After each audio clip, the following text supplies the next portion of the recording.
안녕하세요. 저는 40대 남자입니다. 저는 몇 년 전 재혼해서 아내와 딸 하나를 키우고 있어요. 지금 제가 키우고 있는 딸은 저의 친딸은 아니죠. 아내가 저와 결혼하기 전 남편과 사이에서 낳은 아이입니다. 저와 아내가 재혼을 했을 당시에 딸은 5살이었어요. 시간이 참 빠릅니다. 그 어린 딸이 어느새 커서 벌써 학교에 다니고 있어요. 제가 생물학적 아버지는 아니지만 저는 딸아이에게 애틋합니다. 처음 만났을 때부터 묘하게 제 자식 같다는 생각이 들었어요. 제가 이런 말을 하면 주변에서 아무도 안 믿습니다. 저와 절친한 친구들마저 제 진심을 의심하곤 했죠. 야, 내가 낳은 내 친자식도 키우기 힘든 세상이야. 아무리 여자가 좋아도 내가 낳은 자식도 아닌데 예쁠 리가 있냐? 그래. 아니, 처음 하는 결혼도 아닌데 신중하게 생각해야지. 솔직하게 말해서 너 내 새끼도 아닌 남의 새끼 평생 먹여 살릴 수 있겠어? 내가 얼마나 아이를 낳고 싶어 했는지 너희들도 잘 알잖아. 이 나이에 낳기는 이미 늦었는데 이제 와서라도 딸 하나가 생기면 너무 좋지. 친구들은 가슴에 손을 얹고 말하라고 놀려댔지만 저는 진심이었습니다. 늦은 나이에라도 아이가 생겨서 다행이라고 생각했죠. 사실 전 부인과 이혼한 건 후회가 안 되는데 아이가 없는 건 항상 후회됐었거든요. 전 부인과 5년 넘게 결혼 생활하는 동안 저에게 남은 거라고는 아파트 대출 이자와 우울증뿐이었어요. 그렇다고 첫 번째 결혼이 저에게 무조건 나쁜 기억만 남긴 건 아닙니다. 아직 대출이 남긴 했지만 그래도 전 부인이 30평대 아파트를 고집하는 바람에 제게는 제 명의의 아파트도 하나 있고 우울증에 걸린 덕분에 현재의 아내도 만났으니까요. 재혼한 아내를 처음 만난 건 병원에서였습니다. 아내는 제가 다니던 정신의학과 건물 1층에 커피숍을 운영하고 있었어요. 제가 병원 진료를 받은 후 항상 1층에 들러 커피를 사 먹었는데 아내가 굉장히 친절하게 대해줬거든요. 아내는 애교가 많고 다정다감한 사람이에요. 당시 아내가 커피숍을 웬 남자와 함께 운영하고 있었는데 둘이 워낙 사이가 좋아 보여서 저는 당연히 부부인 줄 알았습니다. 그런데 알고 보니까 부부 사이가 아니더라고요. 몇 개월 커피숍에 다니며 얼굴을 트고 친해졌는데 두 사람은 부부가 아니라 남매 사이였어요. 심지어 아내가 3살이나 위라 누나고요. 그 후로 저는 적극적으로 아내에게 다가갔습니다. 그러다 아내도 저에게 한 번의 이혼을 겪었고 딸이 있다는 사실도 알게 됐죠. 그때까지는 딸아이가 다른 아이들과 똑같이 건강했어요. 아내를 똑 닮아서 애교도 많고 말도 많았습니다. 저를 삼촌이라고 부르면서 잘 따랐어요. 그러다가 아내와 자연스럽게 연애를 시작했고 만난 지 몇 개월 되지 않아 재혼 이야기가 나왔습니다. 재혼 이야기를 먼저 꺼낸 건 저예요. 아내와 연애를 시작한 후로 저는 아내와 아내의 딸인 수진이가 매일 밤 제 눈에 밟혔거든요. 한 번의 아픔을 겪고도 저와 달리 밝고 씩씩하게 살아가는 아내와 수진이가 부러웠어요. 그런 사람들과 함께라면 어떤 역경이든 다 이겨낼 수 있겠다는 확신도 있었습니다. 하지만 제 생각처럼 재혼이 순조롭지만은 않았어요. 저희 어머니께서 반대가 심했거든요. 아내가 이혼녀라는 사실이야 저도 이혼남이라 중요하지 않았지만 아내에게 딸이 있다는 사실을 어머니는 마음에 들어 하지 않으셨죠. 이혼녀라는 것도 마음에 안 들어 죽겠는데, 거기다 왜 하필 애까지 딸린 이혼녀야. 너는 말이, 이혼이지 사실 혼인신고도 안 한 총각인데. 총각은 무슨, 저 혼인신고는 안 했어도 식 올리고 5년이나 살았어요. 한 번 실패했는데 이번엔 신중하게 제가 좋아하는 사람하고 살고 싶어요. 그러니까 허락해 주세요. 사실 전 부인은 중매로 만나 결혼했어요. 어머니가 다니는 교회에 아는 집사님께서 중매를 서서 만나게 됐거든요. 물론 그렇다고 해서 저도 마음에 안 드는 여자와 억지로 한 결혼은 아니었지만 그래도 제가 눈이 뒤집혀 결혼하고 싶은 여자라는 생각이 드는 정도는 아니었습니다. 조금 더 연애를 해보고 결혼은 고민하려고 했는데 양가 부모님이 정신없이 몰아붙이는 바람에 어느새 식장에 들어가 있었어요. 장인어른이 교회 목사라는 조건 하나 보고 어머니는 전 부인을 무작정 마음에 들어 하셨거든요.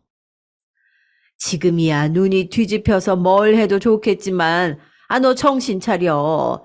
애도 한번 키워본 적 없는 게, 남의 자식 키우기가 어디 쉬울 것 같아. 괜히 의욕만 앞서서 좋은 아빠 되어주겠다고 덤비다가 애한테까지 상처 줄 수도 있는 거야. 어머니는 제가 절대 남의 자식을 키울 수 있을 정도로 너그러운 사람이 아니라고 했습니다. 전 부인이 결혼 전부터 키우던 고양이를 데려왔을 때도 탐탁지 않아 했으면서 애는 무슨 애냐고요. 어머니 말이 맞았습니다. 전 부인이 결혼할 때 전에 키우던 고양이를 데려오겠다고 했는데 처음에 제가 싫다고 했거든요. 하지만 같이 살다 보니 어느새 저도 정이 들어서 이혼할 때 고양이와 헤어지는 게 아쉬울 정도로 정이 많이 들었어요. 사실 저도 남의 자식 키우는 게 어렵다는 것 정도야 당연히 압니다. 하지만 수진이는 달랐어요. 처음 본 순간 그 동그랗고 순수한 눈동자에 제가 한눈에 반해버렸거든요. 저를 만난 지 몇 시간 되지도 않았는데 제 품에 안겨 고온히 잠든 수진이의 얼굴이 며칠 동안 아른거릴 정도였습니다. 아내가 좋아질수록 제가 수진이의 진짜 아빠가 되는 상상을 하곤 했어요. 그러자 언제부턴가 제가 진짜 수진이의 아빠로서 살 수 있다는 확신도 갖게 됐습니다. 제가 이토록 아이를 원하고 있다는 사실이 스스로도 놀라울 정도였어요.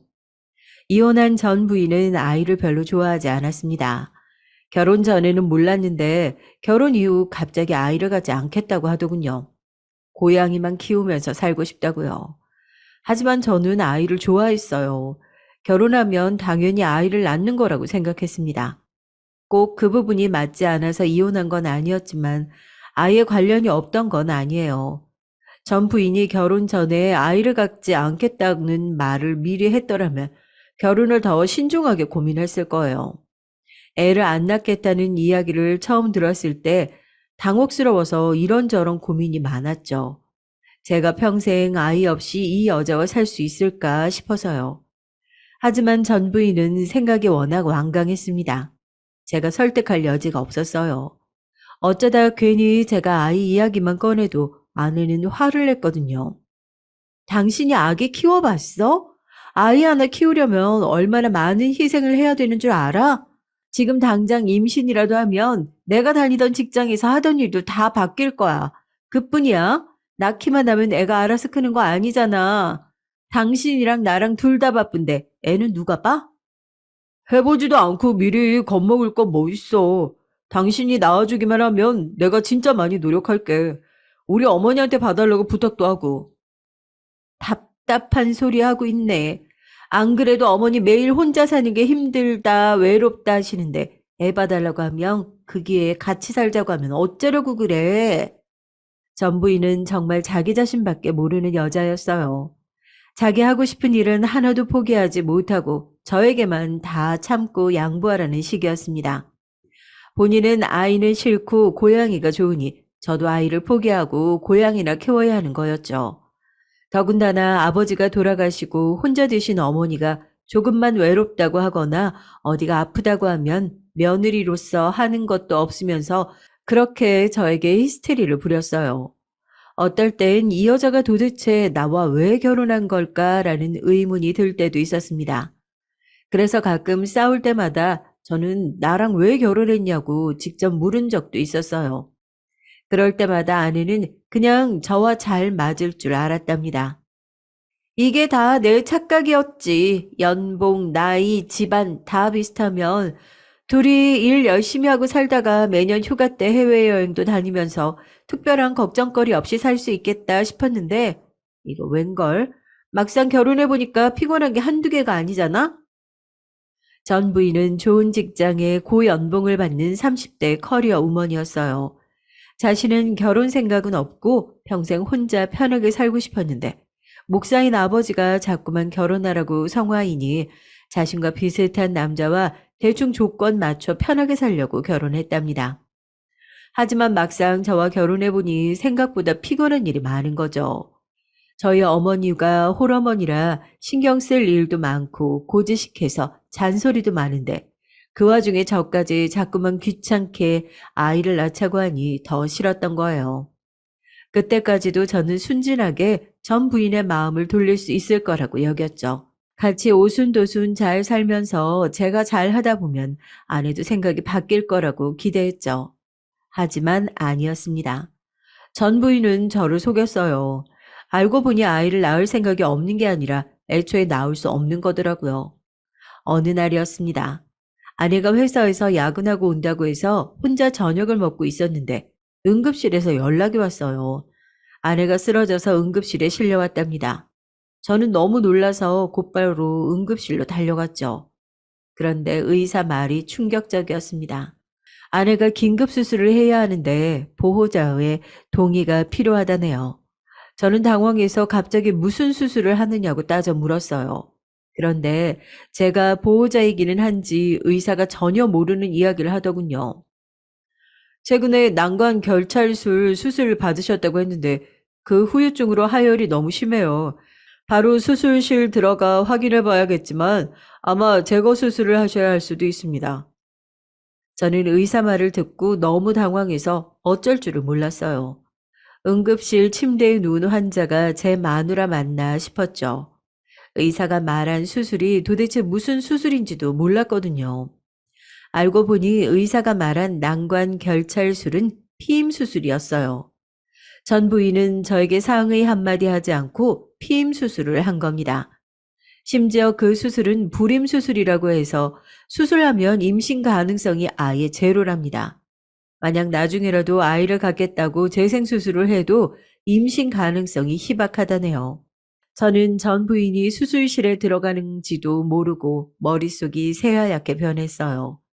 그때 든 배신감은 정말이지 말로는 다 표현할 수 없었습니다. 그리고 그 순간에야 똑바로 알겠더군요.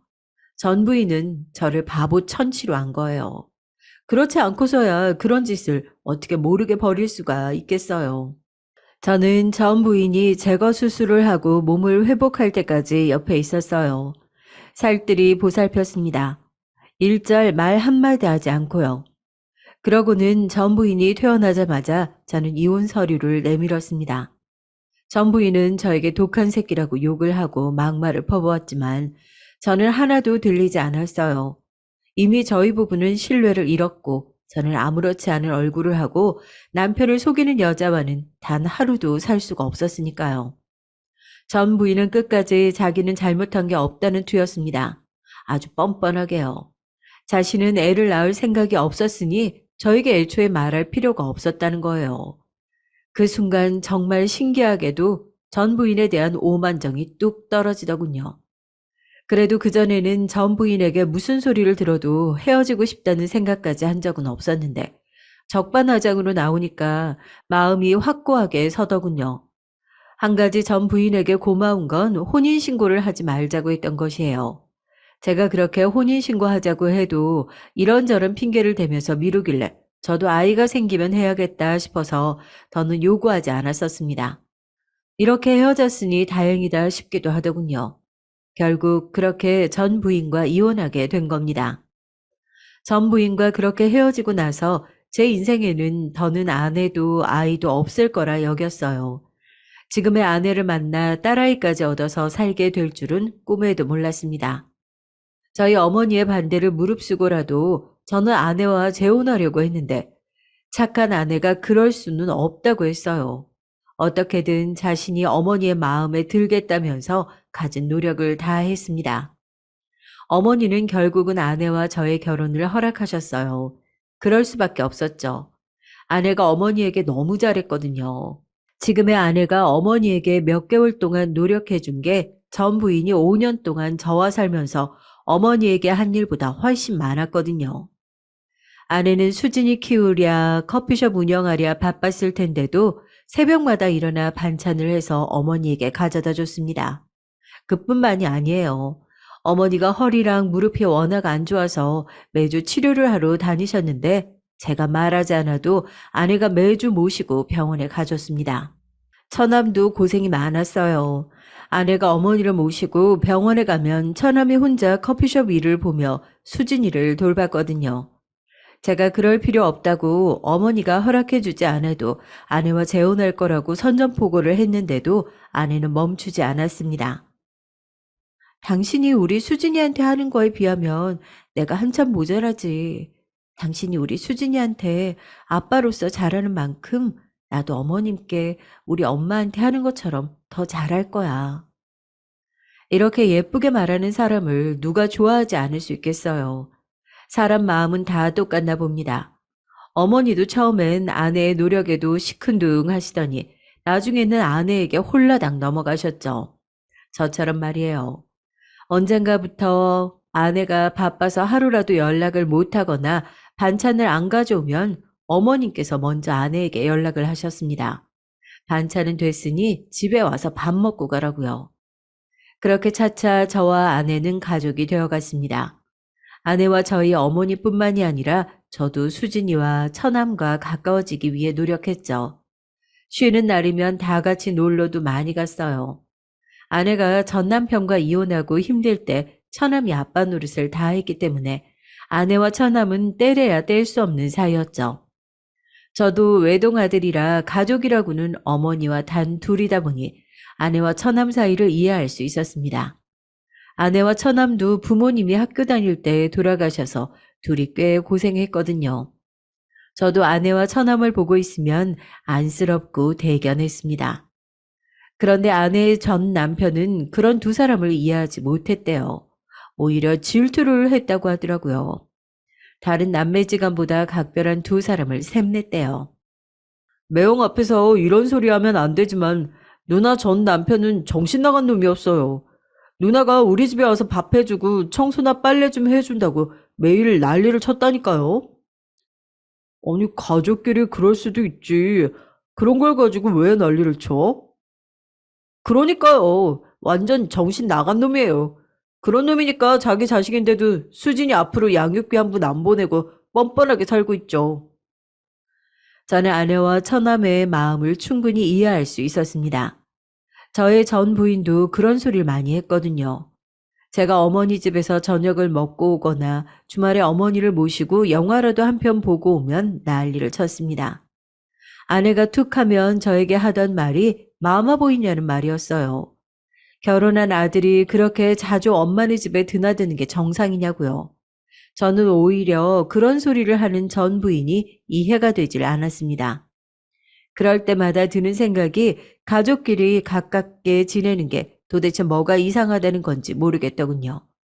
저와 어머니가 지금까지 살아온 시간이 있는데 전 부인이 마음대로 판단하고 저와 어머니 사이를 바꾸려고 하는 게 싫었어요. 저도 그런 경험을 했기 때문인지 아내와 처남의 상황을 이해할 수 있었습니다. 그 덕분에 우리 가족은 빠르게 가까워졌어요. 아내와 저는 상의 끝에 식은 올리지 않고 혼인신고만 하고 살기로 했습니다. 수진이는 당연히 제 딸로 호적에 올렸고요. 그리고 저희 셋은 어머님 댁에 들어가 살게 됐어요. 저는 그럴 필요 없다고 했지만 아내가 먼저 그러자고 하더라고요. 저희 부부가 재혼 가정이다 보니 시작부터 어머니와 수진이까지 모두 다 같이 지내다 보면 우여곡절이 있더라도 결국은 진짜 가족이 되지 않겠냐고요. 저는 아내의 마음이 고마워서 저도 한 가지를 제안했습니다. 처남이 커피숍 창고에서 지내고 있었거든요. 아내가 전 남편과 이혼하면서 위자료를 제대로 받지 못하고 나왔는데 그때 처남이 전에 살던 전셋집을 나와 보증금을 아내에게 줬대요. 그 보증금으로 아내는 수진이와 단칸방을 구하고 남은 돈으로 커피숍을 차린 거죠. 그러면서 처남이 창고에서 먹고 자고 한 겁니다. 저는 그 마음이 고맙고 대견해서 제가 살던 아파트로 들어가라고 했어요. 어차피 저와 아내는 어머님 댁에 들어가니 아파트가 비니까요. 처남은 너무 미안해하면서 돈 모아서 전세금이라도 주겠다고 했지만 저는 괜찮다고 했습니다. 사실 제 진심은 나중에 처남이 결혼할 여자가 생기면 아예 그 아파트 명의를 처남 명의로 바꿔줄까 싶기도 했답니다. 어머님이 가만히 계시진 않았겠지만 그래도 저는 그 정도로 아내와 처남에게 진심이었어요. 아내를 그 정도로 사랑했습니다. 제 모든 걸 다 바칠 정도로요. 하지만 세상 일이라는 게 참 제 마음대로 되지 않더라고요. 제가 마음대로 처남에게 아파트 명의를 바꿔줬습니다. 나중에 그 사실을 알게 되신 어머니가 아내에게 난리를 쳤어요. 애미야, 네가 네 남편한테 아파트 동생한테 넘겨주라고 했냐? 이혼녀의 자식까지 달고 온 것도 억울해 죽겠는데 이제 우리 집 재산까지 노려? 어머니, 그런 거 아니에요. 수진이 아빠가 먼저 그렇게 해주겠다고 했어요. 동생이 혼자 가게에서 지내는 게 마음 쓰인다고요. 얼씨구, 너는 애가 참 쉽다. 아, 어떻게 벌써 수진이 아빠라는 소리가 그렇게 쉽게 나오냐? 나중에 제가 퇴근하고 들어오면서 어머니의 말소리를 듣고 화를 내지 않았다면 어머니는 더한 소리도 하셨을 거예요. 저는 너무 화가 나서 아내를 방에 들어가려고 하고 어머니에게 이야기했습니다. 수진이가 방에서 자고 있으니까 망정이지. 애가 듣기라도 했으면 어떡해. 엄만 나이도 먹을 만큼 먹어서 그런 생각 없는 소리를 하고 싶어? 한 번만 더 수진이 가지고 그런 소리 하면 나 엄마라도 안 참아. 우리도 나가서 그냥 셋이 살 거야. 아이고, 이래서 자식놈 키워봐야 소용없다는 소리를 하는 거다. 핏줄인 지 엄마보다 피 한 방울 안 섞인 새끼가 더 걱정된다니. 아이고, 서러워서 살겠냐? 어머니에게는 죄송했지만 저는 진심으로 수진이가 더 걱정됐어요. 아직 5살이긴 하지만 한번 엄마 아빠와 헤어지는 걸 경험한 아이잖아요. 그 와중에 새아빠까지 생겼고요. 저는 아이에게 혼란을 주고 싶지 않았습니다. 이제 더는 힘든 일 없이 화목한 가정에서 사랑만 받으며 크게 해주고 싶었어요. 그런데 그런 와중에 생각지도 못한 일이 벌어졌습니다. 처남과 아내가 운영하던 커피숍에 일이 좀 생겨서 이사를 해야 했어요. 커피숍을 하던 건물이 오래돼서 화장실이나 주방 타일이 떨어지고 문제가 심각해서 인테리어를 하거나 이사를 해야 했죠. 건물 주인은 공사를 안 해준다고 배짱이라 천상 이사를 해야 했어요. 그런데 문제는 거기부터였습니다. 커피숍 보증금이 거의 없다시피 했어요. 아내도 몰랐는데 처남이 월세를 안 내고 보증금에서 계속 월세를 까고 있었다네요. 저는 어이가 없어서 처남을 불러다 놓고 이야기를 했습니다. 아내가 달마다 월세 내라고 따로 돈을 준 걸 아는데 그 돈은 다 어떻게 했냐고요. 매형이 몰라서 그러는데 커피숍이 잘 되는 것처럼 보여도 돈 나갈 때가 한두 군데가 아니에요. 이래저래 이것저것 메꾸다 보니까 자꾸 돈이 빵꾸가 나서 어쩔 수 없었어요. 처남은 제대로 된 설명도 안 하고 무작정 가게에 돈 들어갈 때가 많았답니다. 그래서 월세를 도저히 낼 수가 없었다네요. 그랬으면 진작에 커피숍을 그만뒀어야지. 마진도 안 남는 가게를 지금까지 도대체 왜 하고 있었던 거야? 저는 황당해서 이야기를 했는데 처남은 전혀 본인이 잘못한지를 모르더라고요. 더군다나 더 어이없는 건 아내의 반응이었습니다. 아내는 처남에게 싫은 소리 한마디 하지 않고 수긍하는 분위기였어요. 오히려 처남을 다그치는 저를 나무랐습니다. 준이가 그러고 싶어서 그랬겠어? 다 잘 해보려고 그런 건데 가족끼리 서로 탓하면 어떡해? 우리가 알아서 할 테니까 당신은 걱정하지 마. 아내가 항상 긍정적이고 밝은 사람이라는 건 알았지만 이 상황에서 잘해보려고 했다는 말이 맞는 건지 모르겠더라고요. 사실 들어도 저는 이해가 되질 않았어요. 가족도 좋고 탓하지 않는 것도 좋지만 돈 문제는 어느 때나 확실하게 해야 하는 거니까요. 그런데 아내가 그날 저녁 저에게 몇 가지 제안을 했습니다. 혹시 시어머니 건물에 가게를 하나 내게 해주면 안 되겠냐고요. 사실 저희 어머니 앞으로 재산이 많아요. 외할아버지가 살아생전 경기권에 땅이 좀 있으셨는데 그 땅에 도로가 생기면서 돈을 좀 버셨거든요. 그 돈을 자식들에게 똑같이 나눠주셨어요. 당시 돈으로 3억씩 주셨으니 어마어마한 돈이었죠. 어머니는 물려받은 3억으로 집 근처에 상가 건물을 싸게 2채나 구매하셨어요.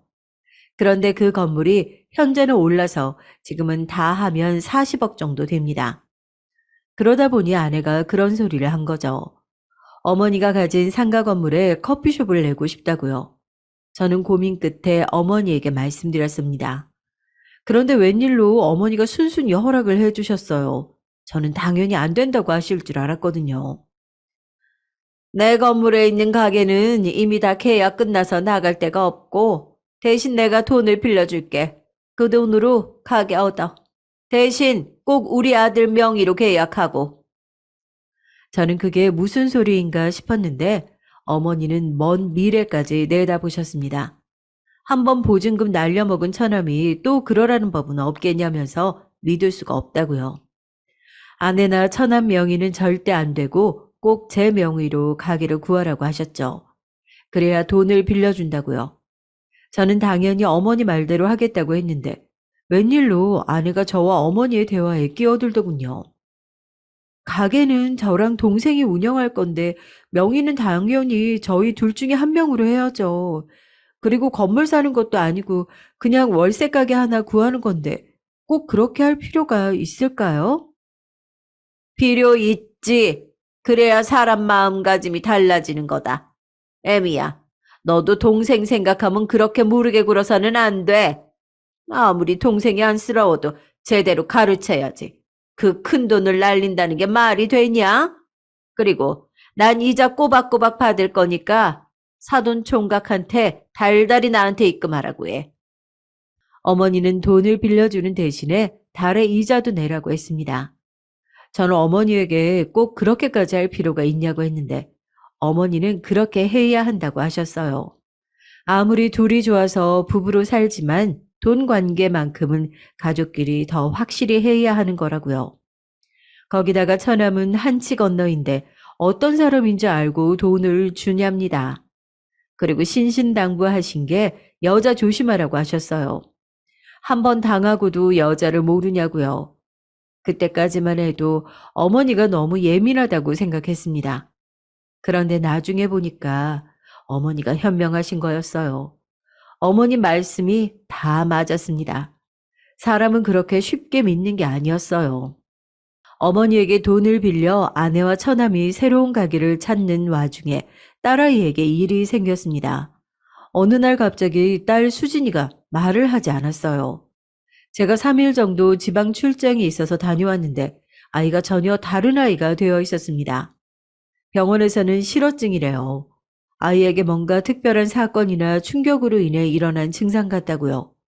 저는 도대체 제가 없는 동안 무슨 일이 있었던 거냐고 아내와 어머니에게 물었지만 다들 모르겠답니다. 어느 날처럼 평범하게 학교 갔다가 왔는데 갑자기 그랬대요. 왜 그러는 건지 딸아이는 전혀 말을 안 하니 이유도 모르고요. 학교 선생님도 학교에서 별다른 일이 없었다고 하니 답답할 노릇이었습니다. 병원에서는 아이에게 언어적 장애가 있는 것으로 보이지 않으니까 일시적인 한묵증일 수 있다고 했습니다. 뭔가 스트레스를 받았거나 압박을 받았을 수 있다고요.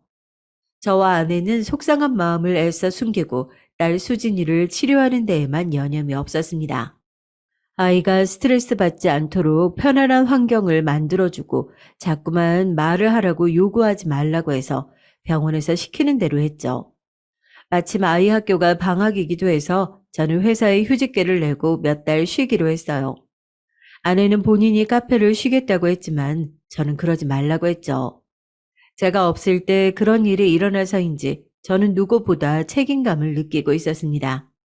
제가 수진이에게 좋은 아빠가 되어주겠다고 분명 약속했는데 수진이가 말까지 하고 싶지 않을 정도로 힘들었던 일이 무엇인지조차 제가 모르고 있었다는 사실에 죄책감을 느끼며 누구보다 힘들었어요. 생각해보니 저는 제 호적에 수진이를 올리기만 하면 제가 수진이의 아빠가 되는 거라고 단순하게 여겼던 것 같아요. 수진이 나름대로는 새로운 환경에서 새로운 사람들과 지내는 게 힘들었을 수도 있는데 제가 배려가 너무 부족했습니다. 저는 휴직계를 내자마자 수진이와 방학 동안 시간을 보낼 수 있게 계획을 짜고 있었죠. 어떻게 하면 수진이가 예전으로 돌아갈 수 있을까 생각하느라 다른 곳에는 신경을 쓸 겨를이 없었습니다. 그런데 제가 집에 있으면서 수진이와 지내다 보니까 한 가지 이상한 점이 있었어요. 딸아이에게 실어증 말고 달라진 점이 하나 더 있었습니다.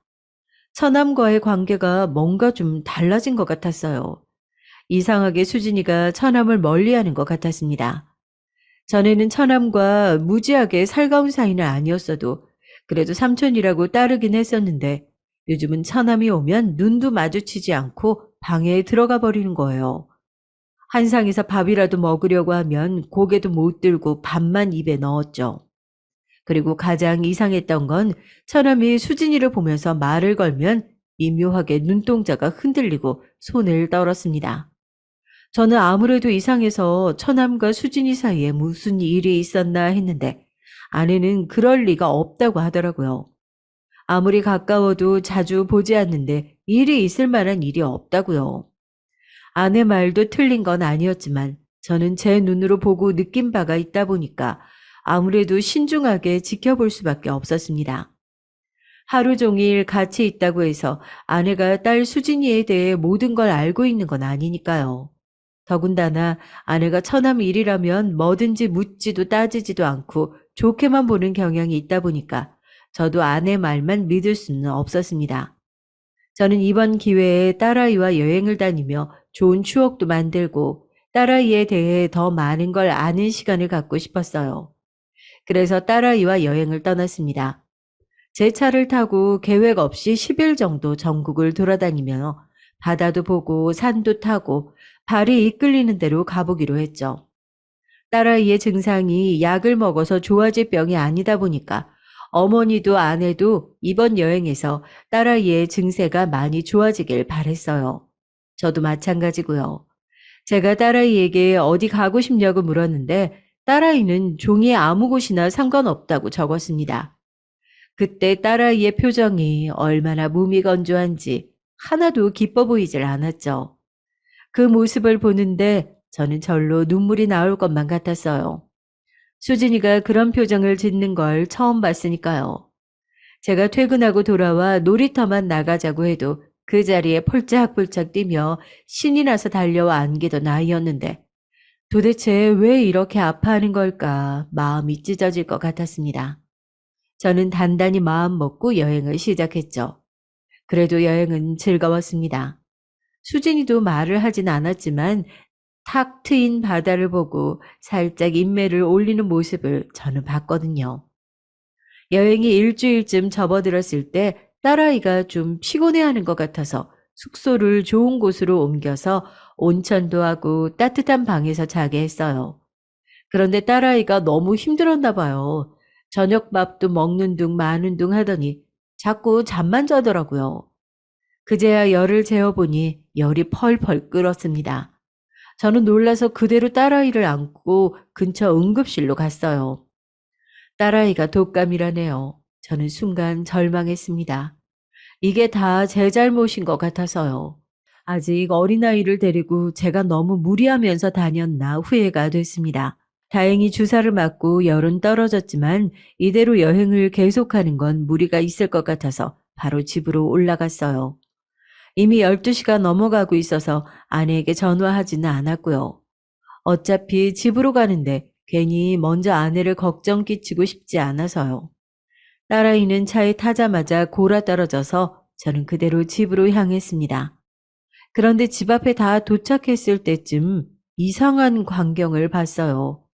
집 주차장에서 익숙한 차 한 대가 나왔습니다.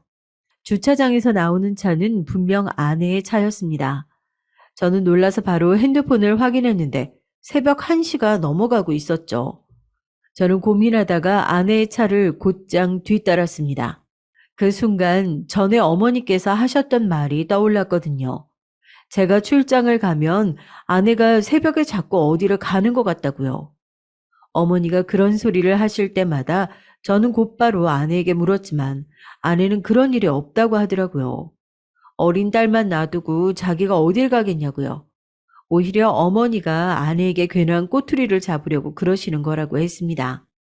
자기가 속상할까 봐 내가 말은 안 했는데 자기 출장 가면 어머니가 자꾸 나한테 이상한 꼬투리를 잡을 때가 있어. 아침에 카페 나갈 때마다 옷을 왜 그렇게 입냐 괜히 타박도 하시고 조금만 가게 문 늦게 닫고 들어오면 어디서 뭘 하다 왔냐고 언성까지 높이신다니까. 저는 아내의 말을 곧이곧대로 믿었어요. 그럴 수밖에 없는 게 평소에 아내가 어머니에게 워낙 잘해요. 더군다나 저희 어머니가 워낙 옛날 분이시다 보니까 제가 없을 때 며느리에게 그러실 수 있는 분이기도 했고요. 전 부인에게도 자주 옷차림 가지고 잔소리해서 전 부인이 질려 했었거든요. 게다가 제가 생각해도 아내가 새벽에 갈 곳이 어디 있겠나 싶어 별 생각하지 않고 넘겼습니다. 그런데 직접 제 눈으로 아내 차가 새벽 1시에 주차장을 나가는 모습을 보고 나니까 가슴이 세게 뛰기 시작하더군요. 뭔가 불길해서요. 아내가 도착한 곳은 다름 아닌 제 아파트였습니다. 제가 결혼 전에 살던 아파트요. 순간 저는 처남이 떠올랐습니다. 지금은 그 아파트에 처남이 살고 있으니까요. 순간 저는 허탈해서 웃음이 다 튀어나왔습니다. 그럼 그렇지라는 마음도 들었고요. 처남에게 아무래도 무슨 일이 생겼나 봅니다. 그랬으니 이 시간에 아내가 온 거겠죠. 저는 허탈했어요. 아무리 그래도 시간이 새벽 1시가 넘었는데 이 시간에 찾아올 정도로 급한 일이 무엇일까 싶었죠. 아무래도 뭔가 일이 생긴 것 같아서 저는 딸아이를 업은 채로 아파트로 올라갔습니다. 처남이 걱정돼서요. 아내와 처남은 저와 딸이 오는 줄은 꿈에도 모르고 있을 테니 놀라게 해주고 싶기도 했고요. 그런데 잠시 뒤 말도 안 되는 장면을 목격하고 말았습니다. 아내와 처남은, 아니 그 연놈은 사람이 아니었어요. 개나 소만도 못한 짐승 새끼였습니다. 제가 아이를 업은 채로 초인종을 눌렀는데 한참이 지나서야 처남이 문을 열었어요. 처남의 행색이 이상했습니다. 처남이 팬티만 입은 채로 나왔거든요. 물론 그럴 수야 있죠. 제가 늦은 시간에 불쑥 찾아온 거기도 하고 자기 집에서 속옷 차림으로 있을 수도 있으니까요. 그런데 문제는 처남의 표정이었습니다. 저를 보고 놀란 표정이 예사롭지 않았어요. 어, 매형이 이 시간에 무슨 일이세요? 처남은 무슨 일이라고 묻고 있었지만 당황해서 떨리는 목소리가 그대로 느껴졌습니다.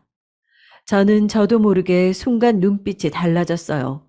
그리고 절대 떠올리고 싶지 않았던 더러운 생각이 머릿속을 스치고 지나갔습니다.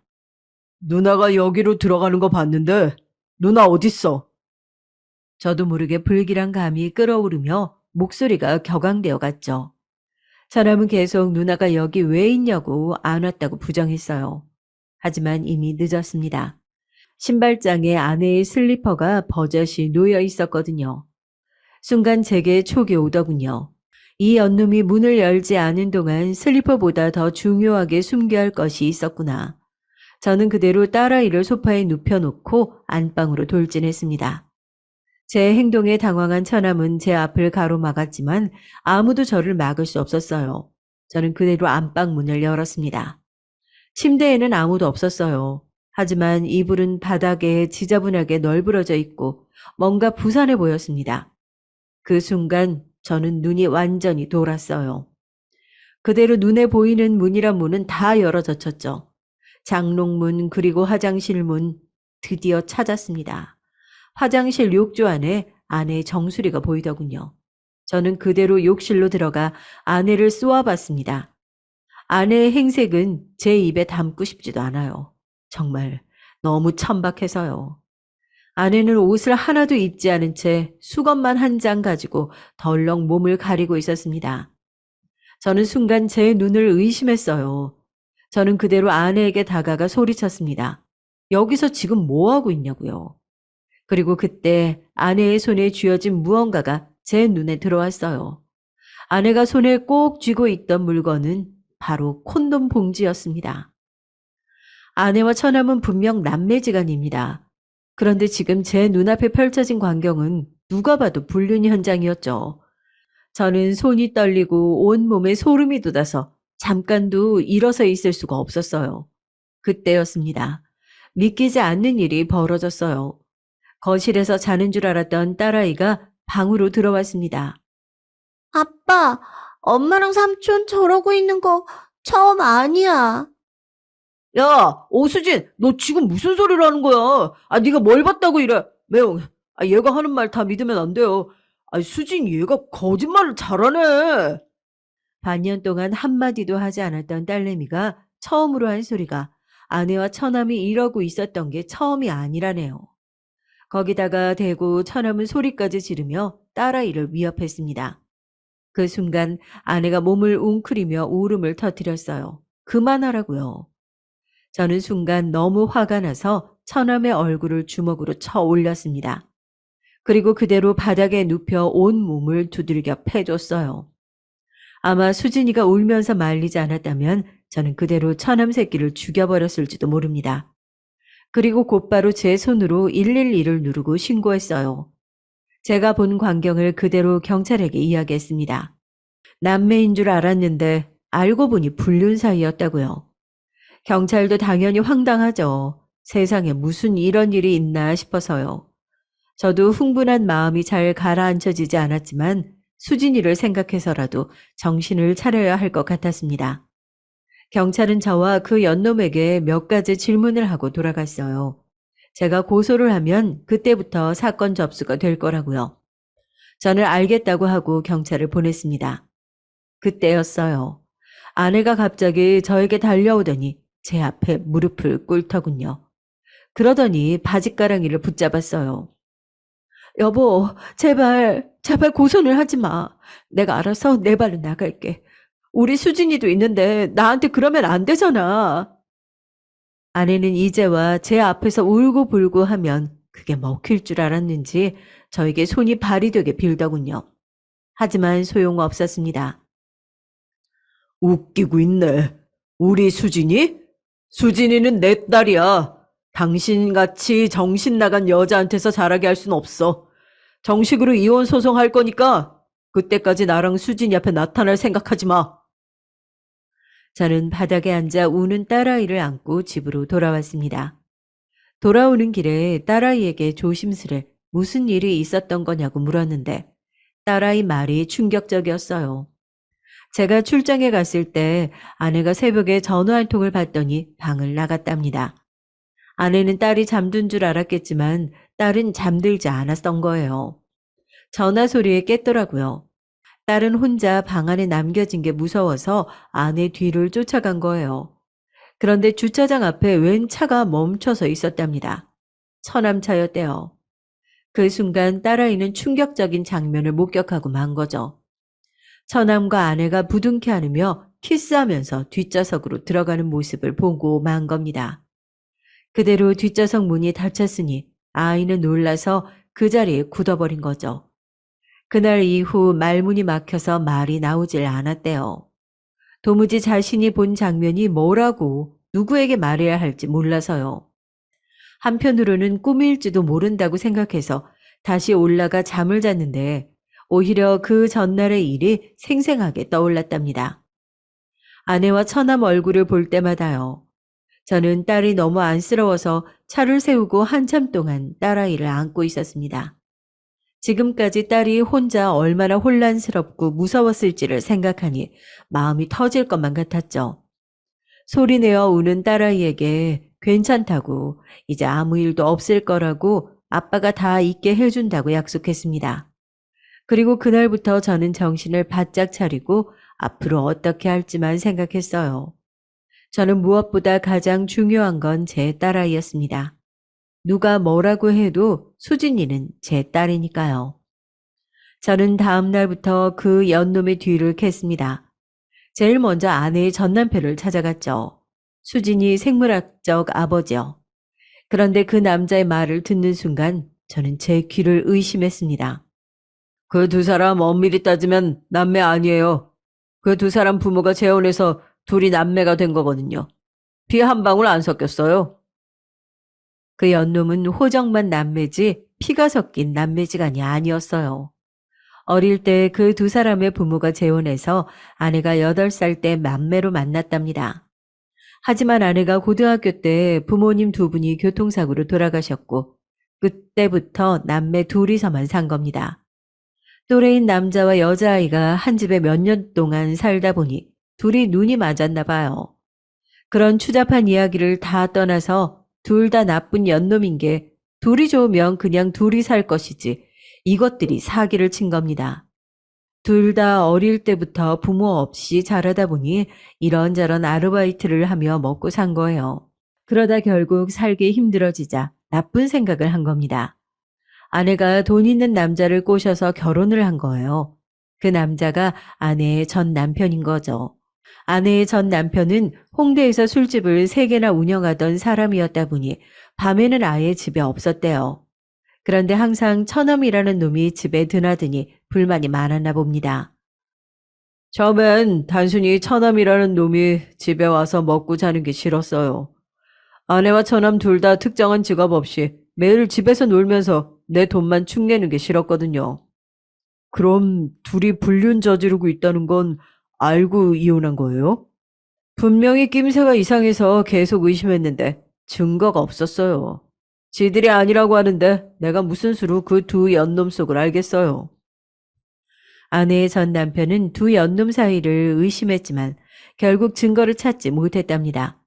심지어 남자는 수진이가 자신의 친딸이 맞는지 유전자 검사까지 했다요.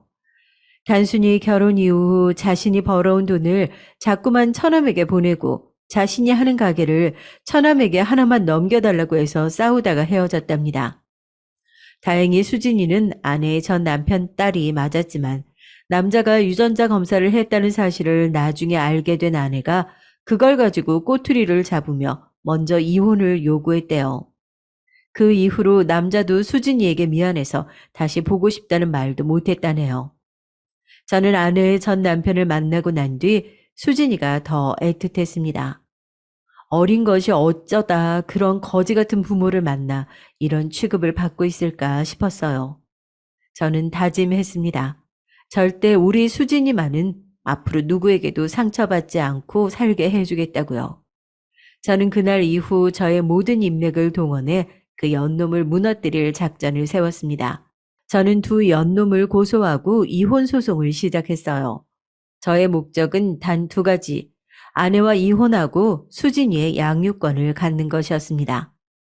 처음에는 제발 이혼만은 하고 싶지 않다고 사정하던 아내가 제가 수진이의 양육권을 가져가겠다고 했더니 난리가 났어요.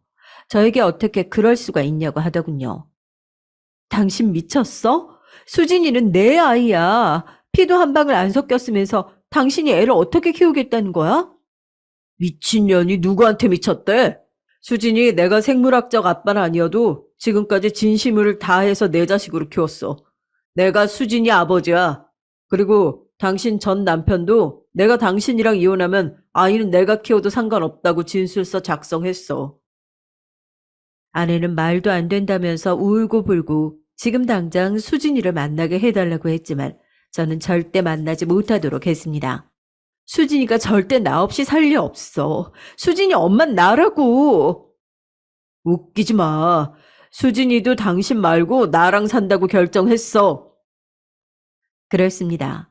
가장 중요한 건 딸인 수진이의 생각이었어요. 아내는 무조건 자신이 친엄마라고 주장하면서 딸을 데려가려고 했지만 딸은 원하지 않았습니다. 수진이는 저와 살고 싶다고 했어요. 저와 아내는 결국 이혼했답니다. 그리고 가장 중요한 수진이의 양육권도 제가 가지고 왔어요. 아내와 저는 양육권 문제로 지난 1년 동안 이혼 소송을 해왔지만 결국 제가 이겼습니다. 아내와 처남 사이의 불미스러운 관계를 입증할 만한 증거들을 제가 불이 나게 찾아다닌 덕분에 아내의 차량 블랙박스에서 증거를 찾았고 그 사실을 알게 된 판사님께서 아내에게 아이를 키울 만한 자격이 없다고 판단하셨거든요. 더욱이 가장 중요한 건 수진이가 저와 살고 싶다고 한 증언이 가장 컸습니다. 엄마를 사랑하지만 엄마를 보면 그날의 기억이 떠올라 마음이 혼란스러워서 너무 힘들다고 했어요. 결국 법원은 저의 손을 들어줬습니다. 마지막 판결이 나고 법원을 나오는데 가관도 그런 가관이 없었어요. 수진이가 버젓이 있는데도 처남 그 새끼가 아내에게 소리를 질렀습니다. 그러게 내가 새벽에는 작작 좀 오라고 했지. 정신 나간 게 암튼 엄청 밝혀요. 이게 다 너 때문이야. 이렇게 됐잖아. 어? 저 새끼한테 한 푼도 못 뜯어내고 이혼했으니까 앞으로 어떻게 살 거야? 이게 다 내 잘못이라는 거야? 너 때문에 내 딸도 뺏겼잖아. 너야말로 어떻게 할 거야? 나 우리 수진이 없이 못 산다고. 정말 정신 나간 것들. 너희들이 왜 그 꼴이 됐는데 아직도 정신을 못 차렸네. 어휴, 한심해. 가자, 수진아. 저는 도무지 애 앞에서 뭐 하는 짓인가 싶어 빨리 그 자리를 벗어났습니다. 수진이도 이제는 더 실망할 것도 없는지 고개를 절레절레 흔들더군요. 그러면서 수진이가 자기 엄마에게 다가가 하는 말이 더는 엄마도 삼촌도 절대 보고 싶지 않답니다. 연락도 하지 말라고 했어요. 자기는 아빠랑 잘 살겠다고요. 어린애가 자기를 낳아준 엄마한테 그런 소리를 하기까지 얼마나 힘들었겠어요. 저는 끝까지 아내와 처남이 너무 미웠습니다. 현재 저와 수진이는 아주 잘 지내고 있어요. 최근에 제가 회사에서 좋은 제안을 받아서 유럽 지사로 가게 될지도 몰라요. 그 이야기를 수진이에게 했더니 수진이도 비행기를 타고 외국에 나가고 싶다고 하더라고요. 사실 저는 수진이가 새로운 나라에 가서 적응하는 게 쉬울까 싶어 고민했는데 어머니 말씀이 오히려 힘든 일을 겪은 수진이에게 새로운 환경이 좋을 수도 있다고 하시더군요. 내가 핏줄 엄청 따지는 사람이었는데 우리 수진이 키우다 보니까 마음이 달라지네. 저 어린 거 더 넓은 세상 데리고 나가서 절대 기죽지 말고 살게 잘 키워. 엄마가 뭐든 도와줄 테니까. 제가 이혼할 때도 한숨만 쉬시던 어머니가 지금은 저의 가장 큰 지원군이십니다. 수진이 육아도 도와주시고 있고 아마 유럽에 가게 되면 어머니 재산도 정리해서 같이 들어갈까 생각 중이에요. 뭐든 잘 풀리는 와중에 딱 한 가지 고민이 있습니다. 어떻게 알았는지 저와 수진이가 외국으로 나갈 수도 있다는 소리를 들은 아내가 연락을 해왔어요. 수진이가 외국에 나가기 전에 꼭 한번 보고 싶다고요. 저는 고민 중입니다. 이제야 마음 추스리고 잘 사는 수진이를 엄마와 만나게 해도 되나 싶어서요. 수진이에게 말했더니 아이도 고민하는 눈치였어요. 생각해 보겠다고요. 저는 어떻게 해야 할지 모르겠습니다. 아무리 밉고 미친 사람이라도 천륜을 제 마음대로 끊는 게 맞나 걱정이에요. 나중에 수진이가 저를 원망하면 어쩌나 싶기도 하고요. 여러분이 제게 조언을 좀 해주세요. 제가 어떻게 하는 게 좋을까요? 나쁜 사람이라도 엄마이니 딸과 만나게 해줘야 하는 걸까요? 댓글로 의견 남겨주시면 참고하겠습니다. 지금까지 저의 한숨 나오는 긴 이야기를 들어주셔서 감사해요. 앞으로 수진이에게 좋은 아버지가 될 수 있도록 노력하겠습니다. 여러분의 가정에는 항상 화목한 일만 있으시길 바라겠습니다. 안녕하세요. 평소 재미있게 사연을 듣고 있는 갓 60대가 되는 평범한 여자입니다. 다른 분들의 사는 이야기를 듣다 보니까 불현듯 오늘은 제 이야기를 털어놔 보고 싶더라고요. 저는 중소도시 옆에 있는 조용한 동네에서 태어났습니다. 오남매 중 장녀로 어렸을 적 저는 동네 전방을 꾸리시던 엄마를 대신해서 남동생 2명, 여동생 2명의 밥을 도맡아 했어요. 그런데 가끔 밥하는 게 힘들면 엄마 가게 가서 몰래 과자를 집어먹었다가 엄마한테 혼나곤 하던 일이 기억이 나네요. 어쩌면 이런 이야기 젊은 분들한텐 와닿지 않으실 테지만 옛날엔 저처럼 사는 사람들도 꽤 많았답니다.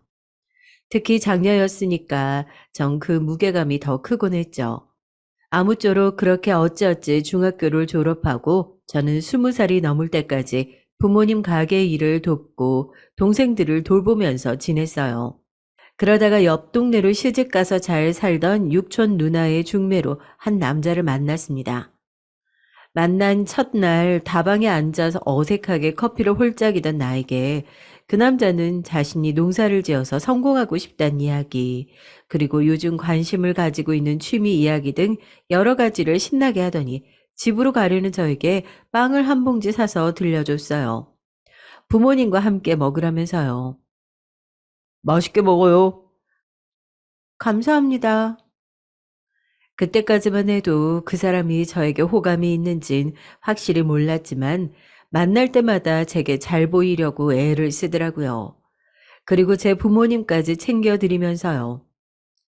그때서야 이 남자가 저한테 마음이 있다는 걸 알았고, 그렇게 저는 그 남자와 100년 가약을 맺게 됐습니다. 소박하게 결혼식을 올리고 남편의 농사일을 도우며 신혼생활을 보냈어요. 남편은 성실하고 소박한 사람이었습니다.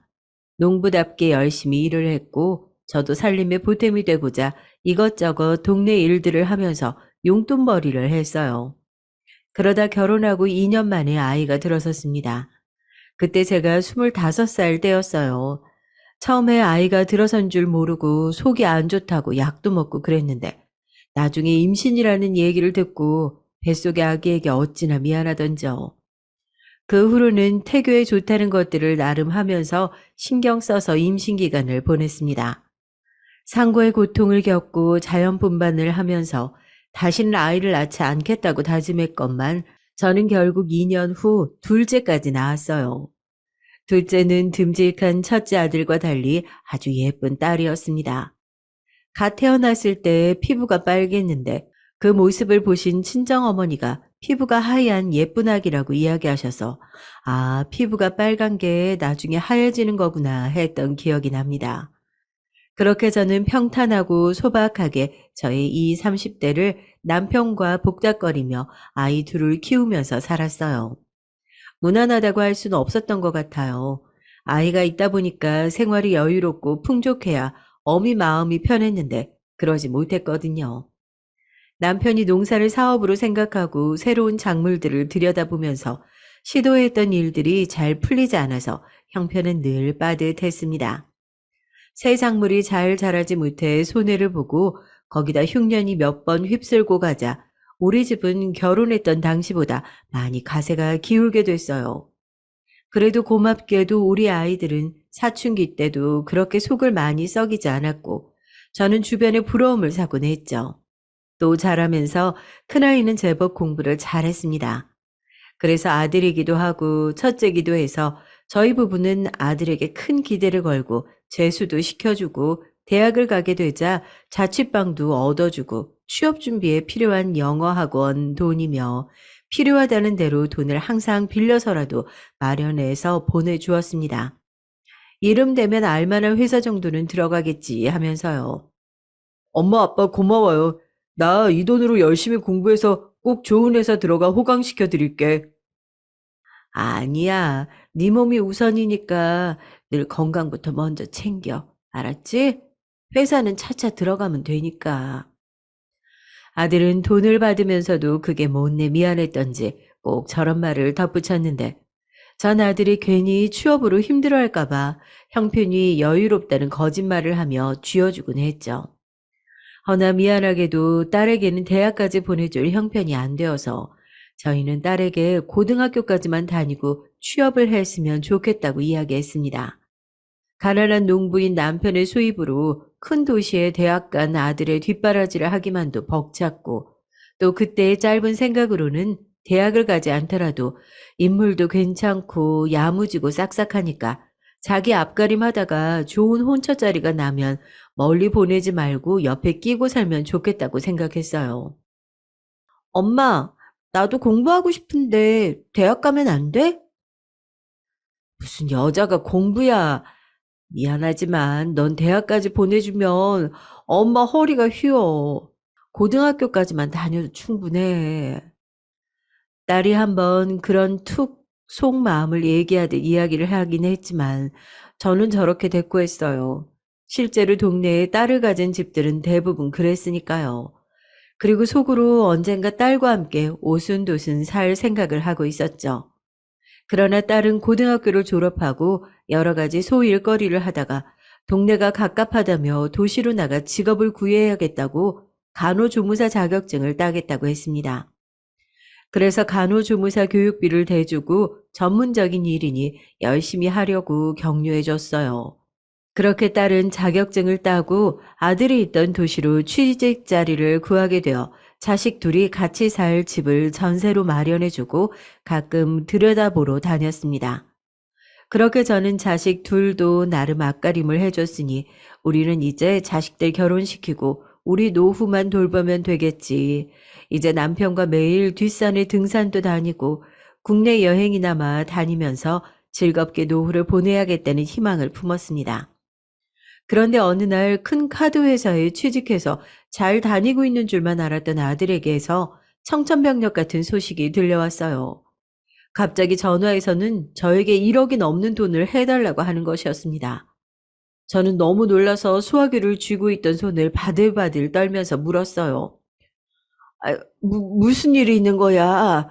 그 큰 돈이 사회 초년생인 네가 왜 필요해? 수화기 속의 아들이 목소리는 불길하게도 착 가라앉아 있었어요. 엄마, 그냥 아무것도 묻지 말고 대출 좀 해서라도 이번 한 번만 나 좀 살려주면 안 돼? 내가 열심히 일해서 꼭 갚을게요. 제발요, 부탁이에요. 아들은 아무리 다그쳐도 무슨 일이 있는지 말하지 않았어요. 저는 다짜고짜 딸에게 전화해서 다그쳤습니다. 아니, 네 오빠 무슨 일 있는 거야? 갑자기 1억이 넘는 돈을 해달라는데 너 뭐 아는 거 없어? 수화기 너머로 딸의 한숨이 밀려왔습니다. 그렇게 하지 말라고 했더니 기어이 그 돈 얘기를 했어? 딸은 어쩔 수 없다는 듯이 이야기를 꺼내 놓더군요.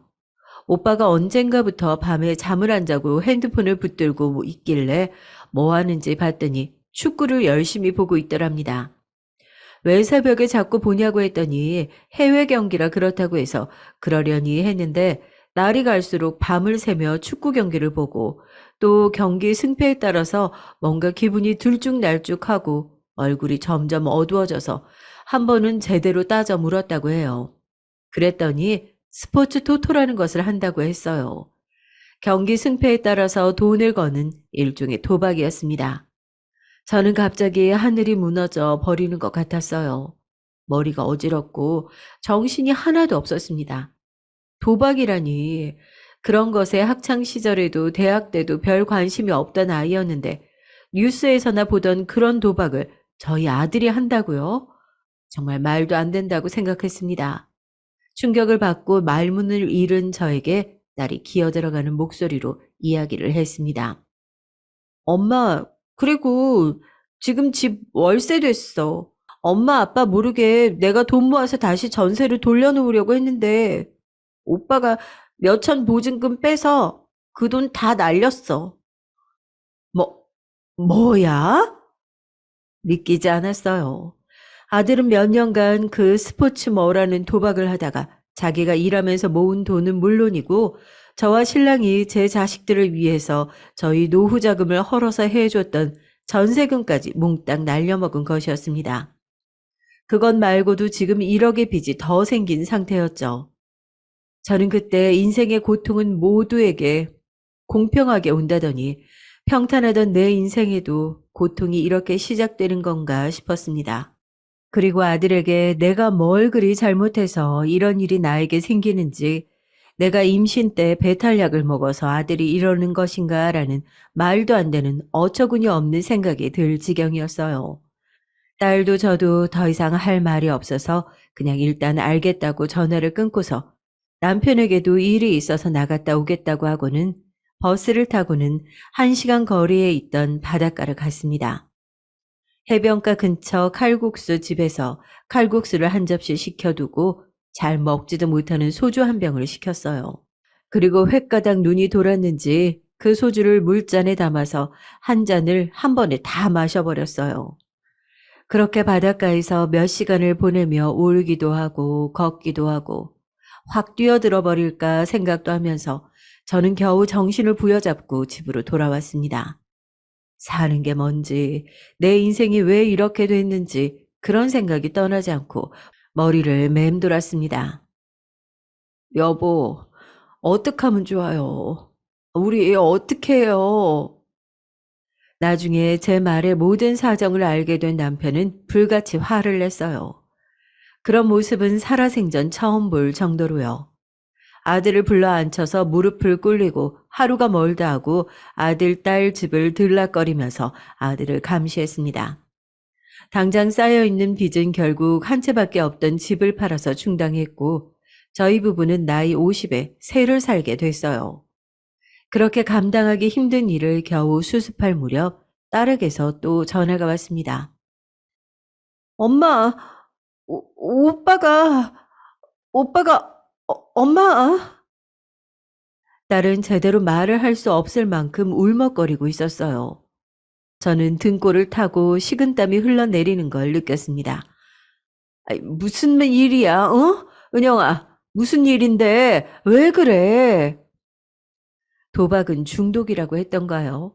죽을 때까지 못 끊어서 손을 잘라야 된다고 했던가요? 제 아들이 또 도박에 손을 댔던 겁니다. 이제는 월급까지 차압당하는 신세가 됐다고 했어요. 딸은 자신이 모았던 돈을 다 털어놓고 오빠를 도와보려고 했지만 눈덩이처럼 불어가는 이자로 감당이 안 된다며 전화하는 내내 울었습니다. 오빠 좀 자기 인생에서 떼어내달라고 소리를 치면서요. 이제 이렇게 오빠 치닥거리 하면서 그만 살고 싶다고요. 저희 부부 역시 마음이 천갈래 만갈래 낭떠러지로 떨어지는 듯 했어요. 너무 깜깜해서 얼마나 깊은지도 알 수 없는 구덩이에서 우리 가족 모두를 끌어당기는 악마의 손이 튀어나와 모두를 삼키는 것 같았죠. 득달같이 자취집으로 가보니까 아들은 편지 한 장 달랑 남겨두고 떠나버린 후였습니다. 월급은 차압이 들어가서 직장은 그만뒀고 한동안 나를 찾지 말라고 죄송하다고 쓰여 있었어요. 차마 저희 얼굴을 볼 수 없었겠죠. 전세로나마 버티고 있던 저희 부부는 전세금마저 빼서 그동안 모아온 전 재산을 아들 때문에 다 날리고 동네 낡은 빌라 월세를 사는 신세가 됐습니다. 다행히 남편의 일은 정년이랄 것이 없어서 기운이 있는 한 농사를 지을 수 있기에 하루하루 입에 풀칠은 하며 살았죠. 저는 동네 식당에서 야채를 다듬는 일을 구해 하루 5시간은 꼼짝 않고 허드렛 일을 했어요. 때로는 너무 힘들어서 죽고 싶기도 했지만 같이 고통을 견디고 있는 남편과 아들 때문에 힘든 시간을 보낸 딸 아이를 생각하니 무책임하게 그럴 수는 없었습니다. 아들이 그렇게 사라진 후 딸은 얼굴이 좀 나아졌고 간호조무사 말고 간호사를 하고 싶다면서 장학금을 받아 간호대학교를 다시 진학한다고 했어요. 아무것도 해주지 못한 부족한 어미로서 얼마나 기특하고 대견하던지 딸에게 정말 고맙고 미안했습니다. 그 후 몇 년 동안 딸은 타지에서 열심히 대학 공부를 하고 저희 부부는 다시 소박한 생활을 이어가며 아들로 인한 분란은 일견 사그라지는 듯 보였습니다. 그러던 어느 날이었어요. 딸이 말도 없이 집에 내려온 것이었죠. 그것도 과일 바구니를 들고 있는 어떤 청년과 함께요. 저는 놀라서 허둥지둥 없는 살림에 불고기와 찌개 등을 급하게 차리며 일을 마치고 집에 온 남편에게 전화를 걸었습니다.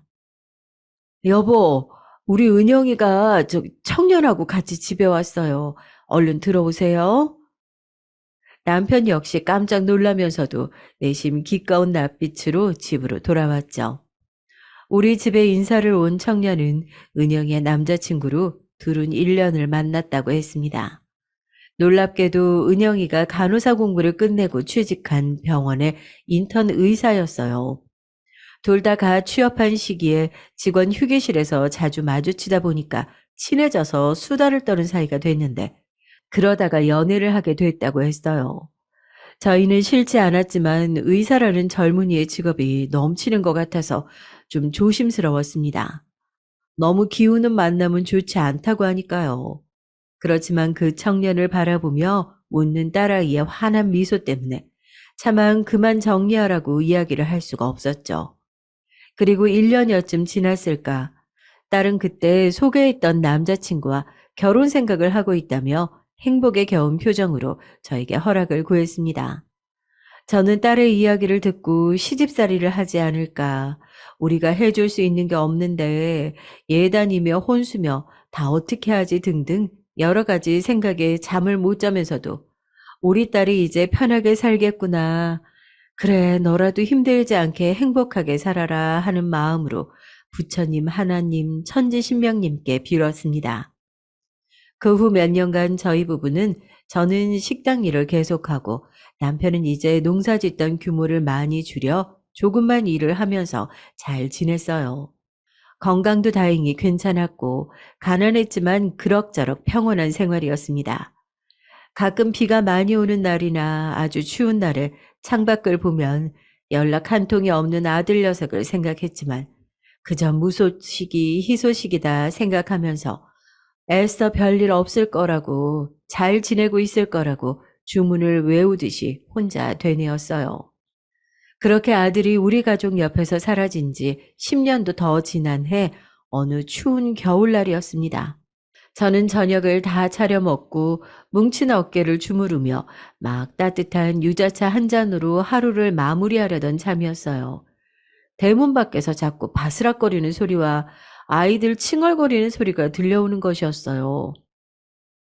아빠, 여기가 아빠가 말한 할머니 집이야? 근데 나 배고파. 우리 언제 들어가? 아빠, 나 추워. 저기 있는 거 초인종 아니에요? 안 눌러요? 언제까지 서 있어? 저기, 우리 조금만 요 앞에 나갔다 다시 올까? 아빠가 좀 오랜만이라 어색해서 그래. 춥지? 일단 저 밑에 분식집 가서 아빠랑 라면 먹고 다시 올까? 배고프다고 졸라대는 아이들의 목소리와 어디선가 들어본 적이 있는 듯한 낯익은 약간 굵으면서도 고운 젊은 남자의 목소리. 저는 순간 전기에 감전된 듯 온몸이 부르르 떨리더군요. 그 목소리는 세상에서 제일 사랑하고 보고 싶은 제 아들의 목소리와 닮아 있었습니다. 찰나의 순간 이게 꿈일까 싶으면서도 저는 본능적으로 온 힘을 다해 대문 밖으로 다름질쳐 나갔어요. 미처 신발도 신지 못한 맨발로요. 준영아! 저의 절규하는 듯한 고함 소리에 골목 전체가 쩌렁쩌렁 울렸습니다. 당연히 저 앞으로 골목을 내려가던 아이 둘과 남자 한 명도 걸음을 멈추었죠. 걸음을 멈추고 잠시 숨을 고르는 듯 하던 그 뒷모습은 진짜로 무려 10년 만에 보는 저의 아들이었습니다. 엄마! 이게 얼마 만에 보는 아들의 얼굴인지 녀석은 그 자리에 서서 저를 보면서 아무 말도 하지 못하고 그저 바닥만 바라보면서 전봇대처럼 한참을 서 있더라고요. 저는 맨발에 여전히 신발도 신지 않은 채로 아들을 향해 달렸어요. 녀석아, 이거사, 그렇게 사라져버리면 어쩌니? 어디서 뭘 하다가 이제야 내 앞에 찾아온 게야, 이놈아. 이 망나니 같은 놈아. 그래, 이 엄마가 보고 싶지도 않든? 어찌 전화 한 통을 안 할 수가 있어, 이 매정한 놈아. 저는 다리에 힘이 풀려서 말 그대로 철퍼덕 바닥에 주저앉고 말았죠. 아들의 뒤에 서서 놀란 토끼 눈으로 저를 보던 남자아이와 여자아이는 그런 저를 신기한 듯이 바라보고 있었습니다. 저의 절규에 놀란 남편이 달려나와 우두커니 골목 가로등 불빛을 받으며 서 있는 아들을 발견했어요. 그이도 역시 많이 놀란 듯 숨을 몰아쉬다가 냅다 집으로 달려들어가 마당에 있던 빗자루를 가져오더니 갑자기 아들을 두들겨 패더군요. 여보, 그만해요. 어? 아유, 멈춰요. 아프겠어요. 이러다 애 죽겠어. 제가 말리는 소리에도 남편은 눈에 보이는 게 없는 것 같았어요. 그 모습에 애들도 울기 시작하고 난장판이 됐습니다. 퍽퍽 아들은 빗자루에 맞아 서 있지도 못하고 나동그라졌지만 남편은 매질을 멈추지 않았습니다. 아들 역시 가만히 맞고만 있었어요. 전혀 아프지 않은 사람처럼요. 계속 화를 내며 아들을 때리려는 남편을 필사적으로 말리고 저는 추위에 꽁꽁 언 아들과 아이들을 집 안으로 들어오게 했어요. 저녁을 아직 먹지 못했다고 해서 급한 대로 집에 있는 반찬들을 꺼내고 계란 후라이를 해서 아이들에게 주었습니다. 애들은 꼭 몇 개 굶은 것처럼 허겁지겁 밥을 입속에 집어넣더군요. 자세히 보니까 손톱 밑도 시커멓고 양말도 구멍이 나려고 했어요. 옷도 며칠은 입은 듯 군데군데 얼룩이 보였습니다. 아들 역시 몰골이 좋다고는 할 수 없었는데 꼭 며칠을 노숙한 사람처럼 머리도 감지 않은 듯 했고 허름한 옷에 천으로 된 큰 배낭을 메고 있었습니다. 제 아들에게 그동안 무슨 일이 있었는지 알아내야 했어요. 그래, 그가 무슨 일이 있었는지 말 좀 해봐. 도대체 어디에 있었던 거야? 그날 아이들을 재우고 나서 저는 겨우 아들과 맞아 앉을 수 있었습니다. 한참 동안 아들은 식탁보의 무늬를 뚫어지게 바라보면서 저와 남편의 시선을 계속 회피하다가 결국 깊은 한숨을 쉬며 그간의 사정을 털어놓기 시작했어요. 두 번째로 사채까지 써서 도박을 했던 그때 아들은 사태를 혼자 수습해 보려고 했지만 회사 월급까지 차압이 들어가게 되자 도저히 사채 빚도 감당할 수 없고 또 우리 얼굴을 볼 자신도 없어서 혼자 짐을 꾸려 고속버스를 무작정 탔다고 해요. 그렇게 5시간여를 달려 당도한 곳은 작은 어촌이었는데 그곳에서 바다를 보면서 아들은 죽으려고 계획을 세웠대요. 이대로 날이 저물면 눈 딱 감고 바다로 뛰어들어 버리자. 그런데 그렇게 혼자 무서운 결심을 하고 바닷가를 서성이던 아들을 우연찮게 보게 된 어촌 사람들이 아들에게 다가와서 지금 일손이 부족하니까 일을 좀 도와달라고 부탁하면서 며칠 일당을 받았대요. 그런데 오히려 몸이 힘들어서 나쁜 생각도 사라지고 마음이 편해져서 며칠만 하다가 그 마을에 정착하게 되었다고 합니다. 그리고 연애를 하게 되었다고 해요. 그 아가씨는 마을 토박이였는데 성격도 좋고 제법 다정하게 아들을 챙겨줬다고 하더라고요. 둘은 그렇게 동네에서 조촐한 결혼식을 올리고 5년이 넘는 시간 동안 함께 살았대요. 그리고 1년 후 아들을 낳고 또 1년 후 연년생으로 딸 자식도 낳았다고요. 비록 하루하루 일당으로 먹고 사는 하루살이 신세였지만 그때만큼은 아내가 해주는 따뜻한 밥을 먹고 하루가 다르게 커가는 새끼들을 보면서 사는데 보람을 느꼈던 시절이었다고 아들은 잠시 씁쓸한 미소를 띠었습니다. 그런데 어느 날부터인가 애들 엄마가 밤 외출이 잦아졌대요. 말로는 동네 애엄마들하고 치킨을 먹는다. 오늘은 반상회 모임이 있다 했지만 하루가 멀다 하고 밤늦게 애들을 맡기고 외출을 하는 것이 수상해서 어느 날은 옆집 할머니에게 애들을 좀 부탁하고 미행을 했다고 하는데 그날 아내가 동네 총각과 바람이 났다는 걸 알게 됐다고 해요. 화가 머리끝까지 난 아들은 아내를 다그쳤고 그 여자는 오히려 적반하장으로 화를 냈다고 했습니다.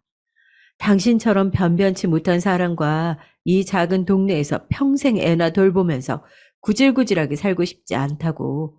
나는 지금 만나는 애인을 따라 서울로 가서 꼭 성공할 거라고 이혼을 요구했다고 해요. 아들은 그때까지도 자신에게도 부모님과 여동생이 있다는 이야기나 사실은 이름을 대면 알만한 대학을 나왔다는 이야기, 또 왜 이 어촌까지 오게 되었는지 말하지 않았대요. 그런 이야기를 했었다면 좀 나았을까? 아내를 데리고 부모님 옆으로 이사 왔다면 어땠을까?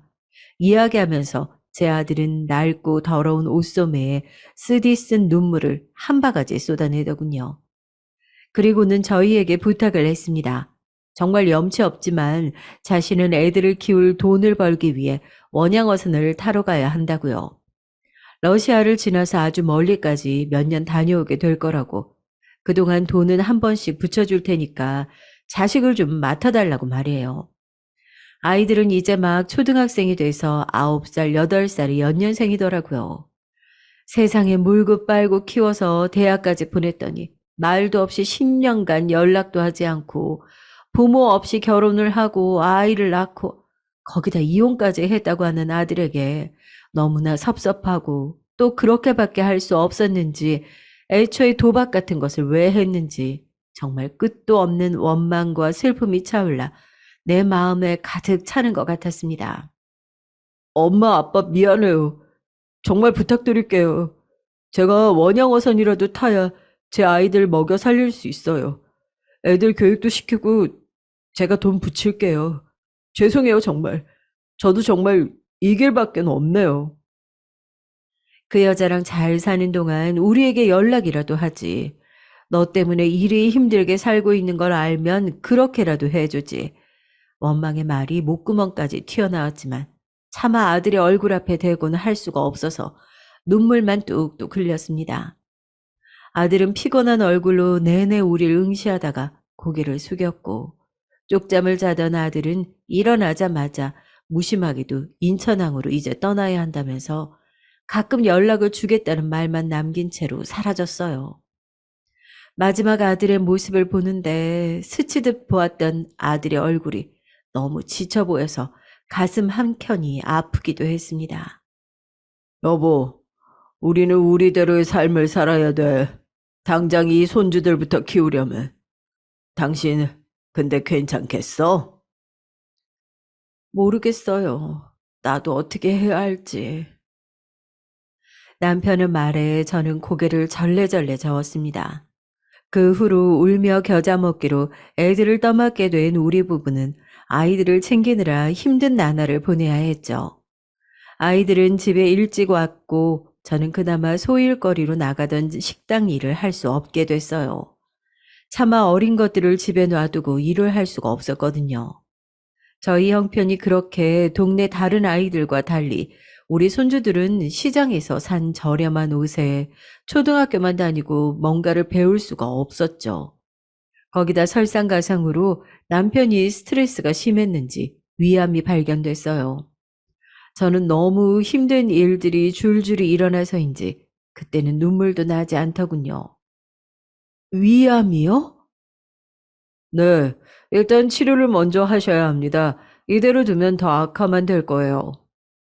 의사 선생님 말에도 그저 멍할 뿐이었습니다. 왜 이리 불행은 한 번에 겹쳐오는지, 그것 말고도 말년에 난 왜 이런 신세가 됐는지 허탈할 뿐이었어요. 그 와중에 원양어선 타 있는 아들 생각도 나더라고요. 대체 어떤 꼴로 살고 있는 건지, 밥은 먹고 다니는 건지, 나중에 남편이 초라한 낯빛으로 웃으며 괜찮을 거라고 절 외려 다독이는데 그제야 눈물이 났습니다. 여보, 우리는 왜 늘 이 모양인 거예요? 왜? 왜? 괜찮어. 다 잘 될 거야. 다. 그래도 다행히 많은 곳에 전이가 되지 않아 수술을 했네요. 예후도 제법 좋았고요. 딸은 자주 오진 못했지만 틈틈이 와서 저와 제 아버지를 간병하려고 했고요. 엄마, 너무 무리했어. 쉬어요. 라면서 자기가 챙기려고 하는 모습에 새삼 너무나 고마웠답니다. 그런데 치료는 받았지만 남편은 이제 무리해서 일을 하지 못하고 그 후 저는 동네 작은 백반집에 일자리를 구해서 또다시 식당 일을 하면서 생계를 꾸렸습니다. 이렇게 제 인생이 아들이 몰고 온 폭풍에 휩쓸리는 동안 시집가서 의사 사모님이 된 제 딸아이는 서울에 사위가 병원을 차렸다고 하더니 바쁜 모양이었어요.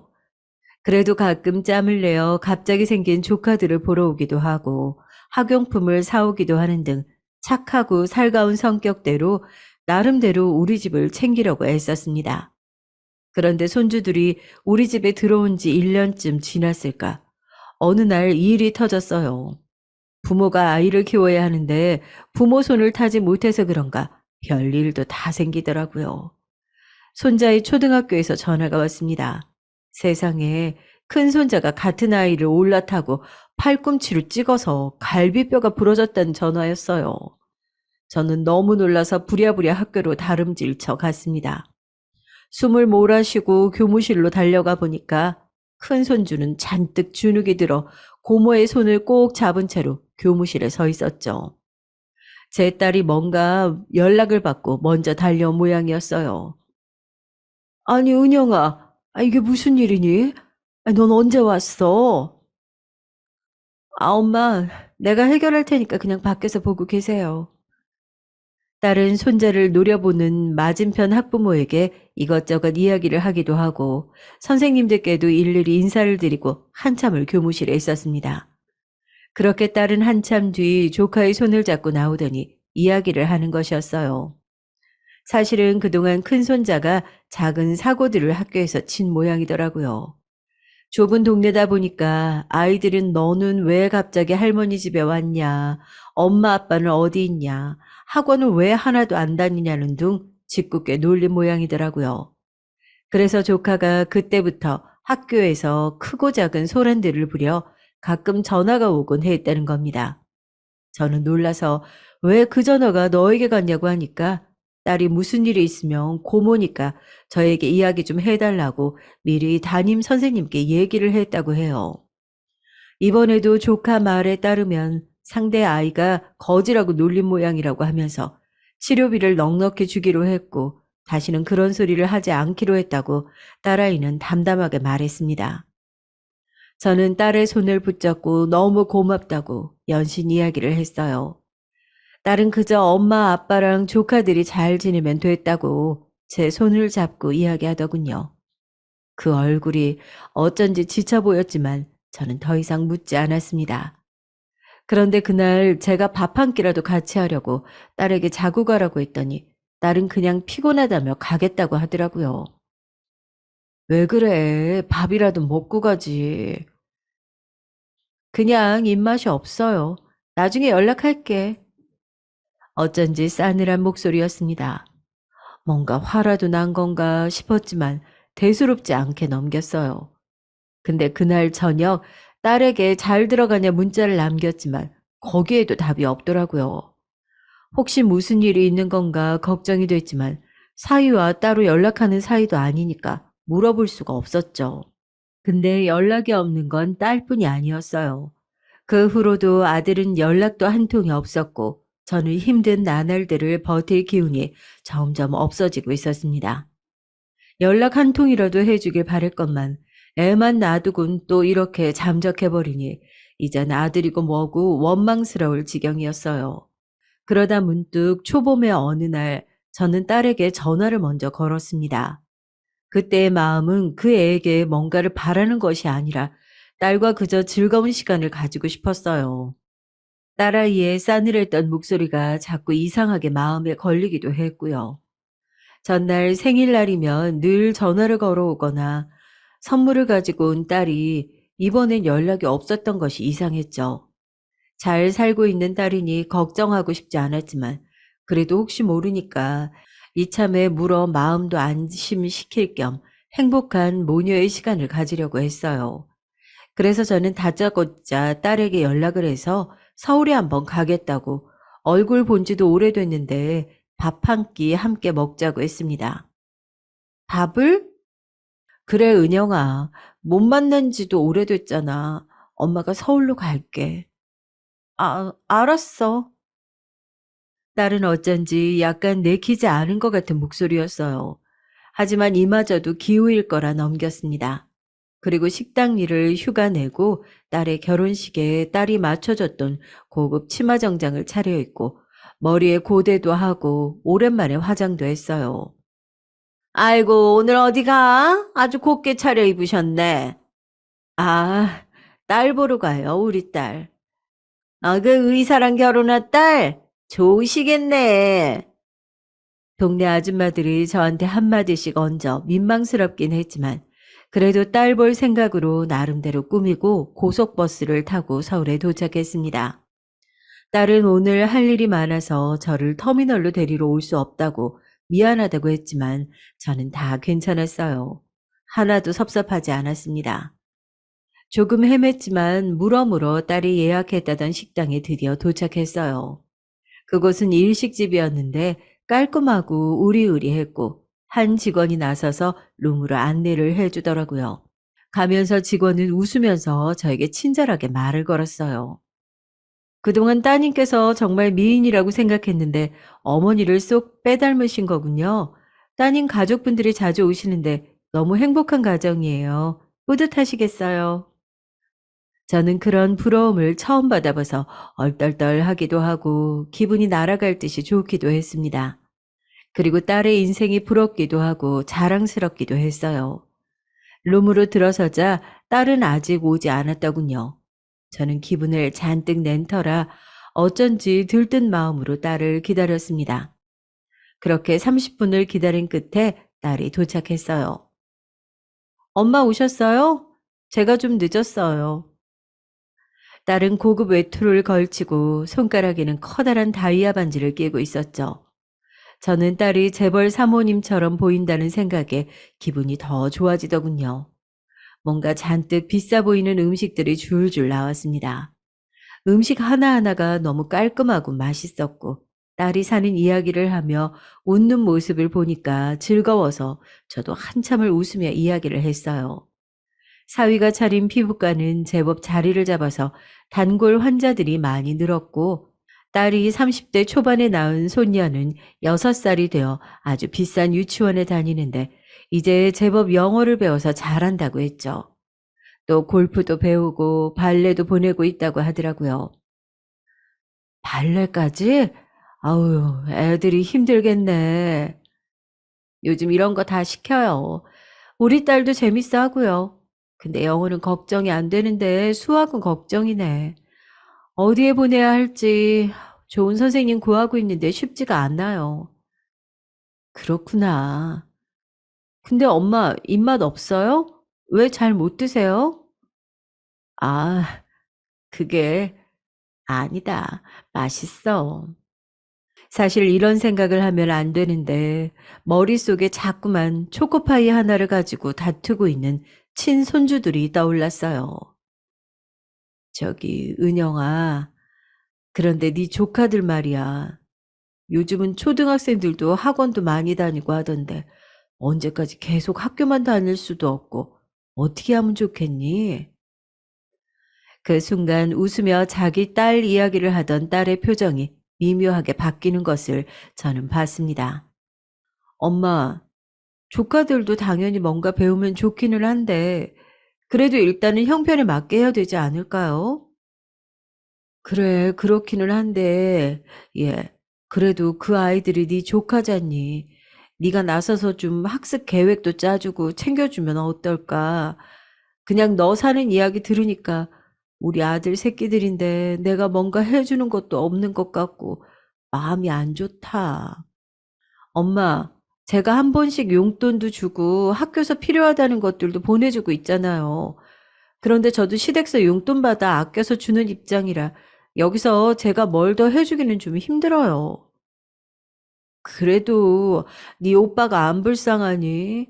애지중지 없는 형편의 도시로 대학까지 보내는데 지금 원양어선이나 타고 있고 손주들도 피죽도 못 얻어먹은 애들처럼 말라가지고 내가 애들 볼 때마다 너무 속상해서 그래.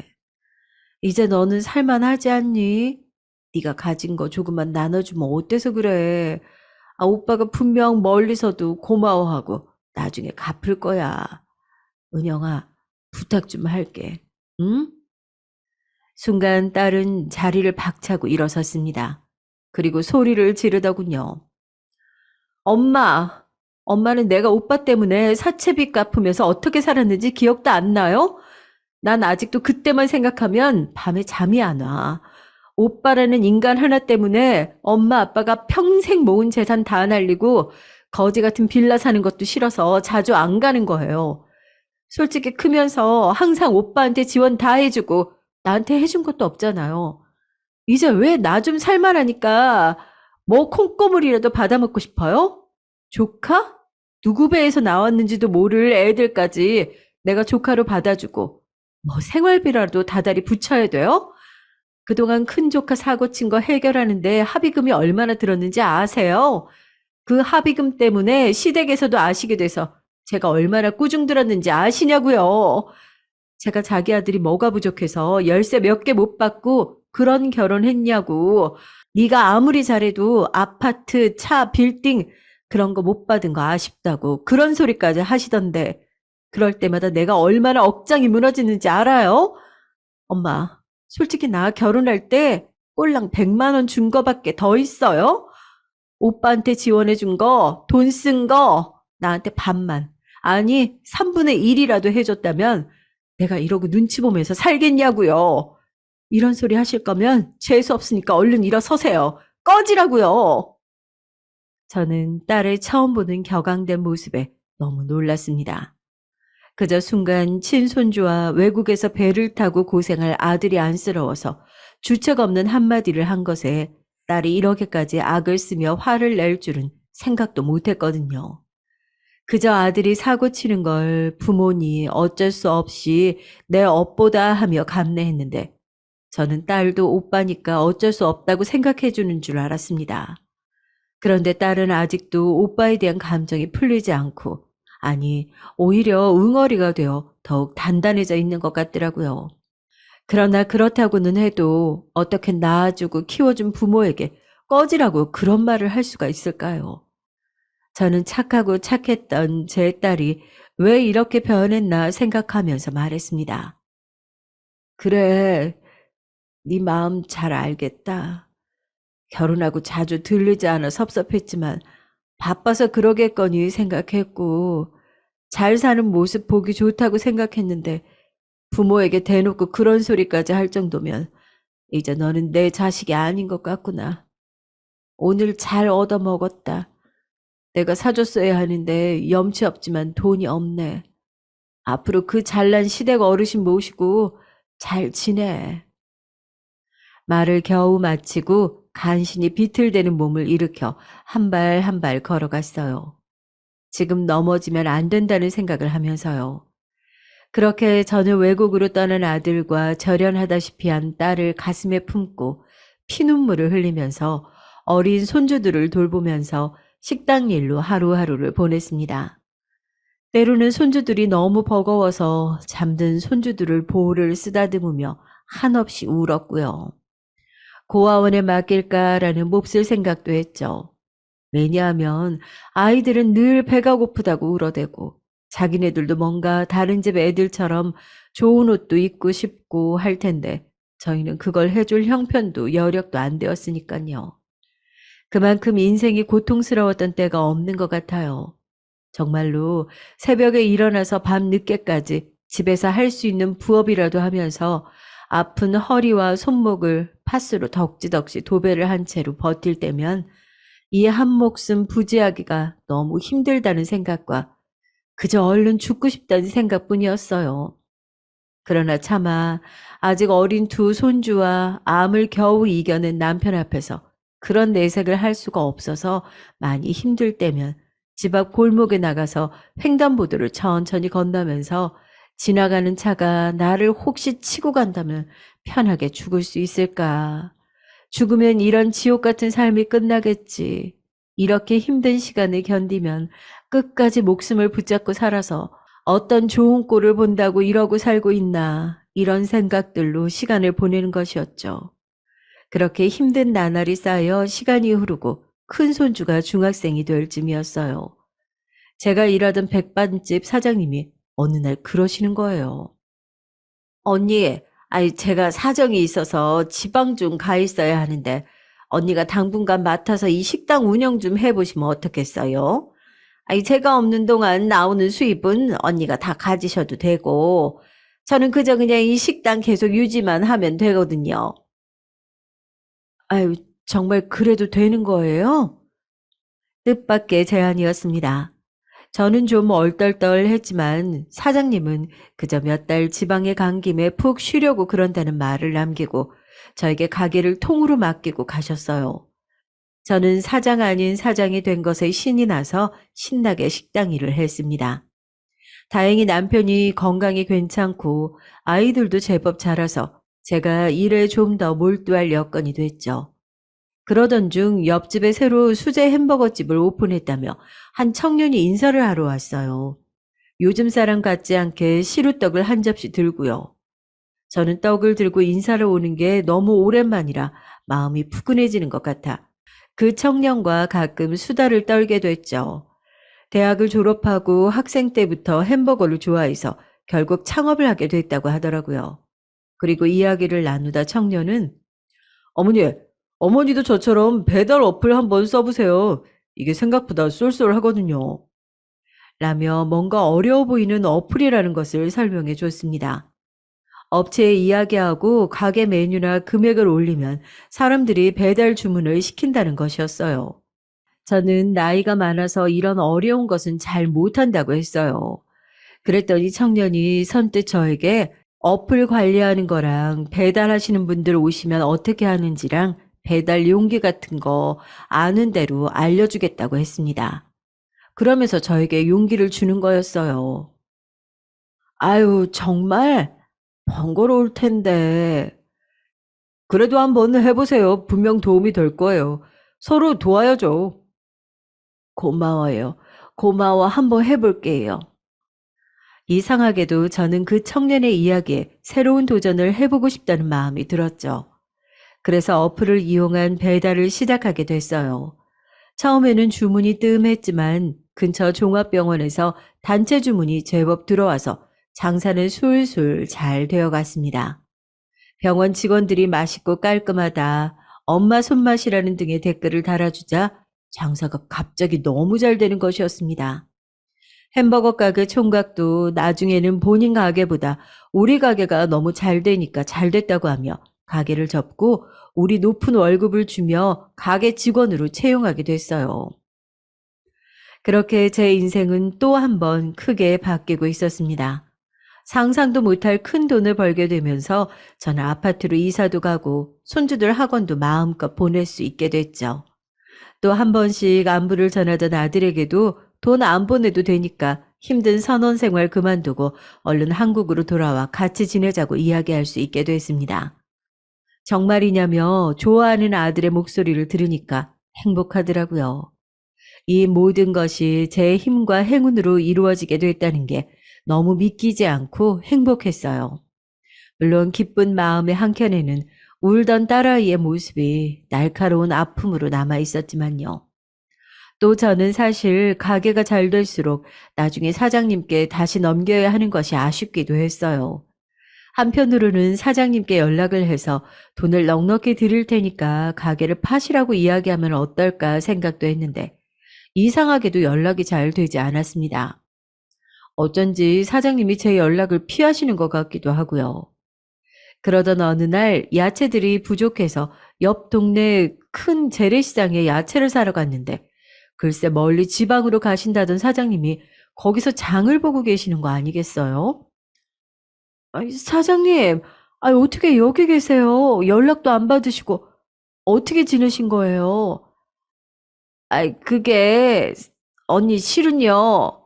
아니, 제가 지방에 간 게 아니고 사실은 사장님은 계속 말을 머뭇거렸어요.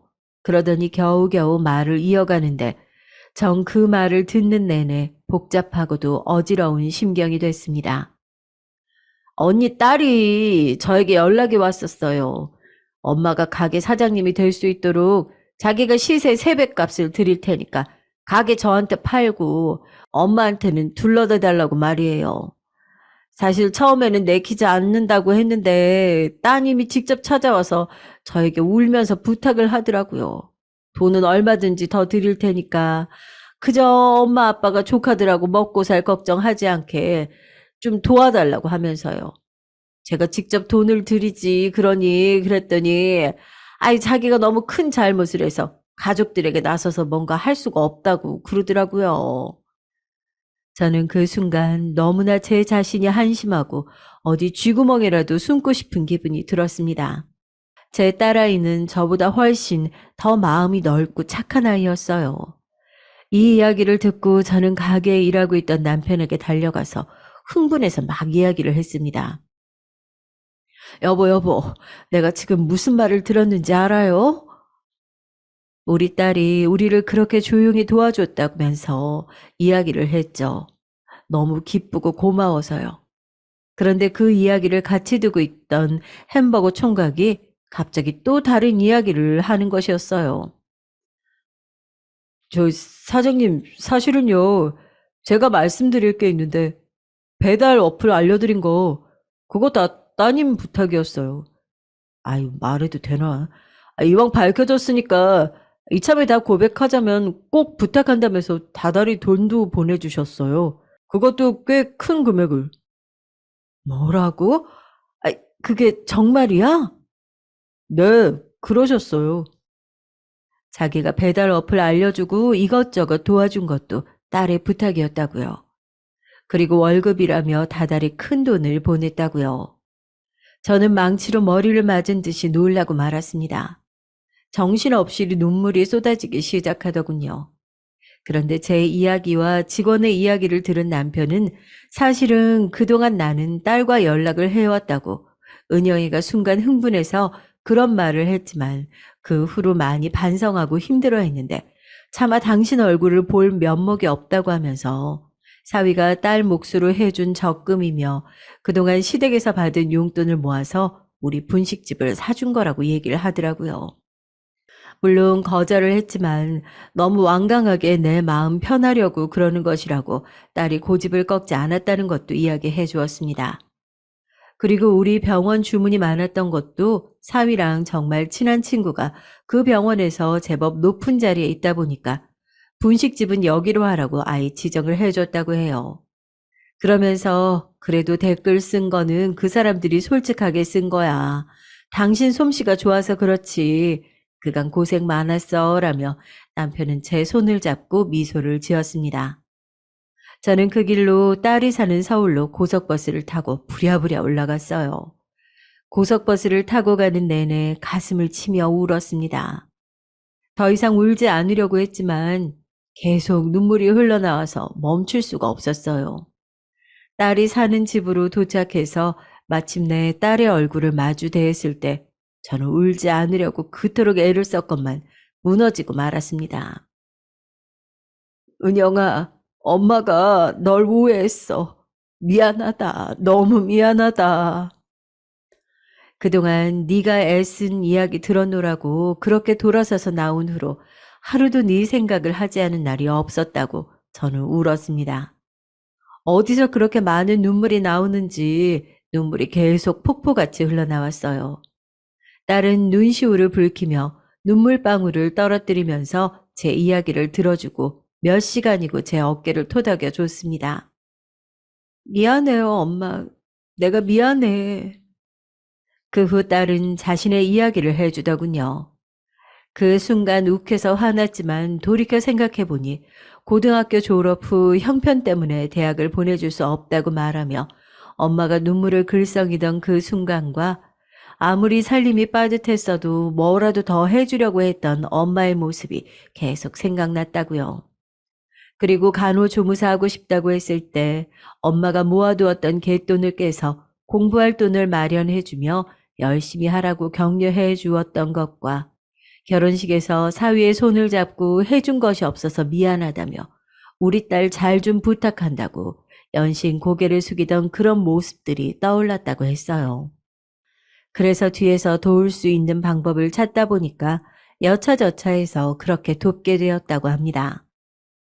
엄마가 그렇게 날 위해 애써줬던 건 싹 다 잊어버리고 그냥 내가 스트레스 받고 힘드니까 엄마한테 말이 잘못 튀어나가 버렸어요. 딸은 그러면서 저를 따라 엉엉 울었답니다. 그때 정말 우리 모녀 격하게 화해하고 서로를 부둥켜 안으며 그제야 서로 사랑한다고 말하지 않아도 사랑을 느낄 수 있었답니다. 그날은 제가 오랜만에 엄마 밥 먹고 싶단 딸에게 집밥을 차려주고 사위와도 도란도란 이야기를 나누다 집에 돌아왔어요. 늘 제게 어려웠기만 했던 사위는 생각보다 싹싹한 사람이었더라고요. 장모님, 제가 자주 찾아뵀어야 했는데 늘 죄송했어요. 장모님 가게 저도 언제 한번 가보고 싶어요. 그렇게 맛집이라면서요? 그럼 언제든지 와. 언제든 아주 맛있게 해줄 테니까. 그렇게 저는 딸과 몇 년간 연을 끊었던 것이 무색하게 다시 각별한 사이로 돌아갈 수 있었습니다. 먼 길을 돌아왔지만 이제나마 편하게 딸을 다시 볼 수 있게 되어 너무나 행복했어요. 그리고 저의 마지막 숙제였던 아들도 긴 항해를 마치고 집으로 돌아오게 됐고요. 어선을 타느라 많이 힘들었고 지친 얼굴이었지만 이제야 한국 땅을 밟을 수 있게 된 게 너무 좋다면서 울며 웃더라고요. 지금 저희 가족은 아들네와 함께 식당을 운영하면서 먹고 사는 걱정 없이 지내게 되었고 딸은 여전히 부유하게 잘 지내고 있답니다. 사실 저는 우리 딸의 인생을 보고 정말 착하게 살면 복을 받는다는 말을 진심으로 믿게 됐어요. 우리 딸의 성품이 그리 착하고 어진이 좋은 일만 따라오는 거 아니겠어요? 또 제가 이 나이까지 살아보니까 사람의 인생은 다 정해진 때라는 것이 있는 것 같아요.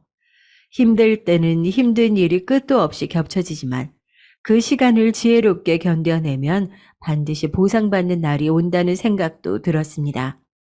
지금까지 제 사연을 들어주신 여러분들, 지금 삶이 팍팍하고 괴로우시더라도 분명히 하늘에서 다 보고 계신답니다. 하루하루 힘내서 열심히 생활하세요. 그러다 보면 제 인생처럼 분명히 좋은 날이 온다는 것을 꼭 말씀드리고 싶어요. 그럼 오늘 하루도 선한 마음으로 행복하게 보내세요.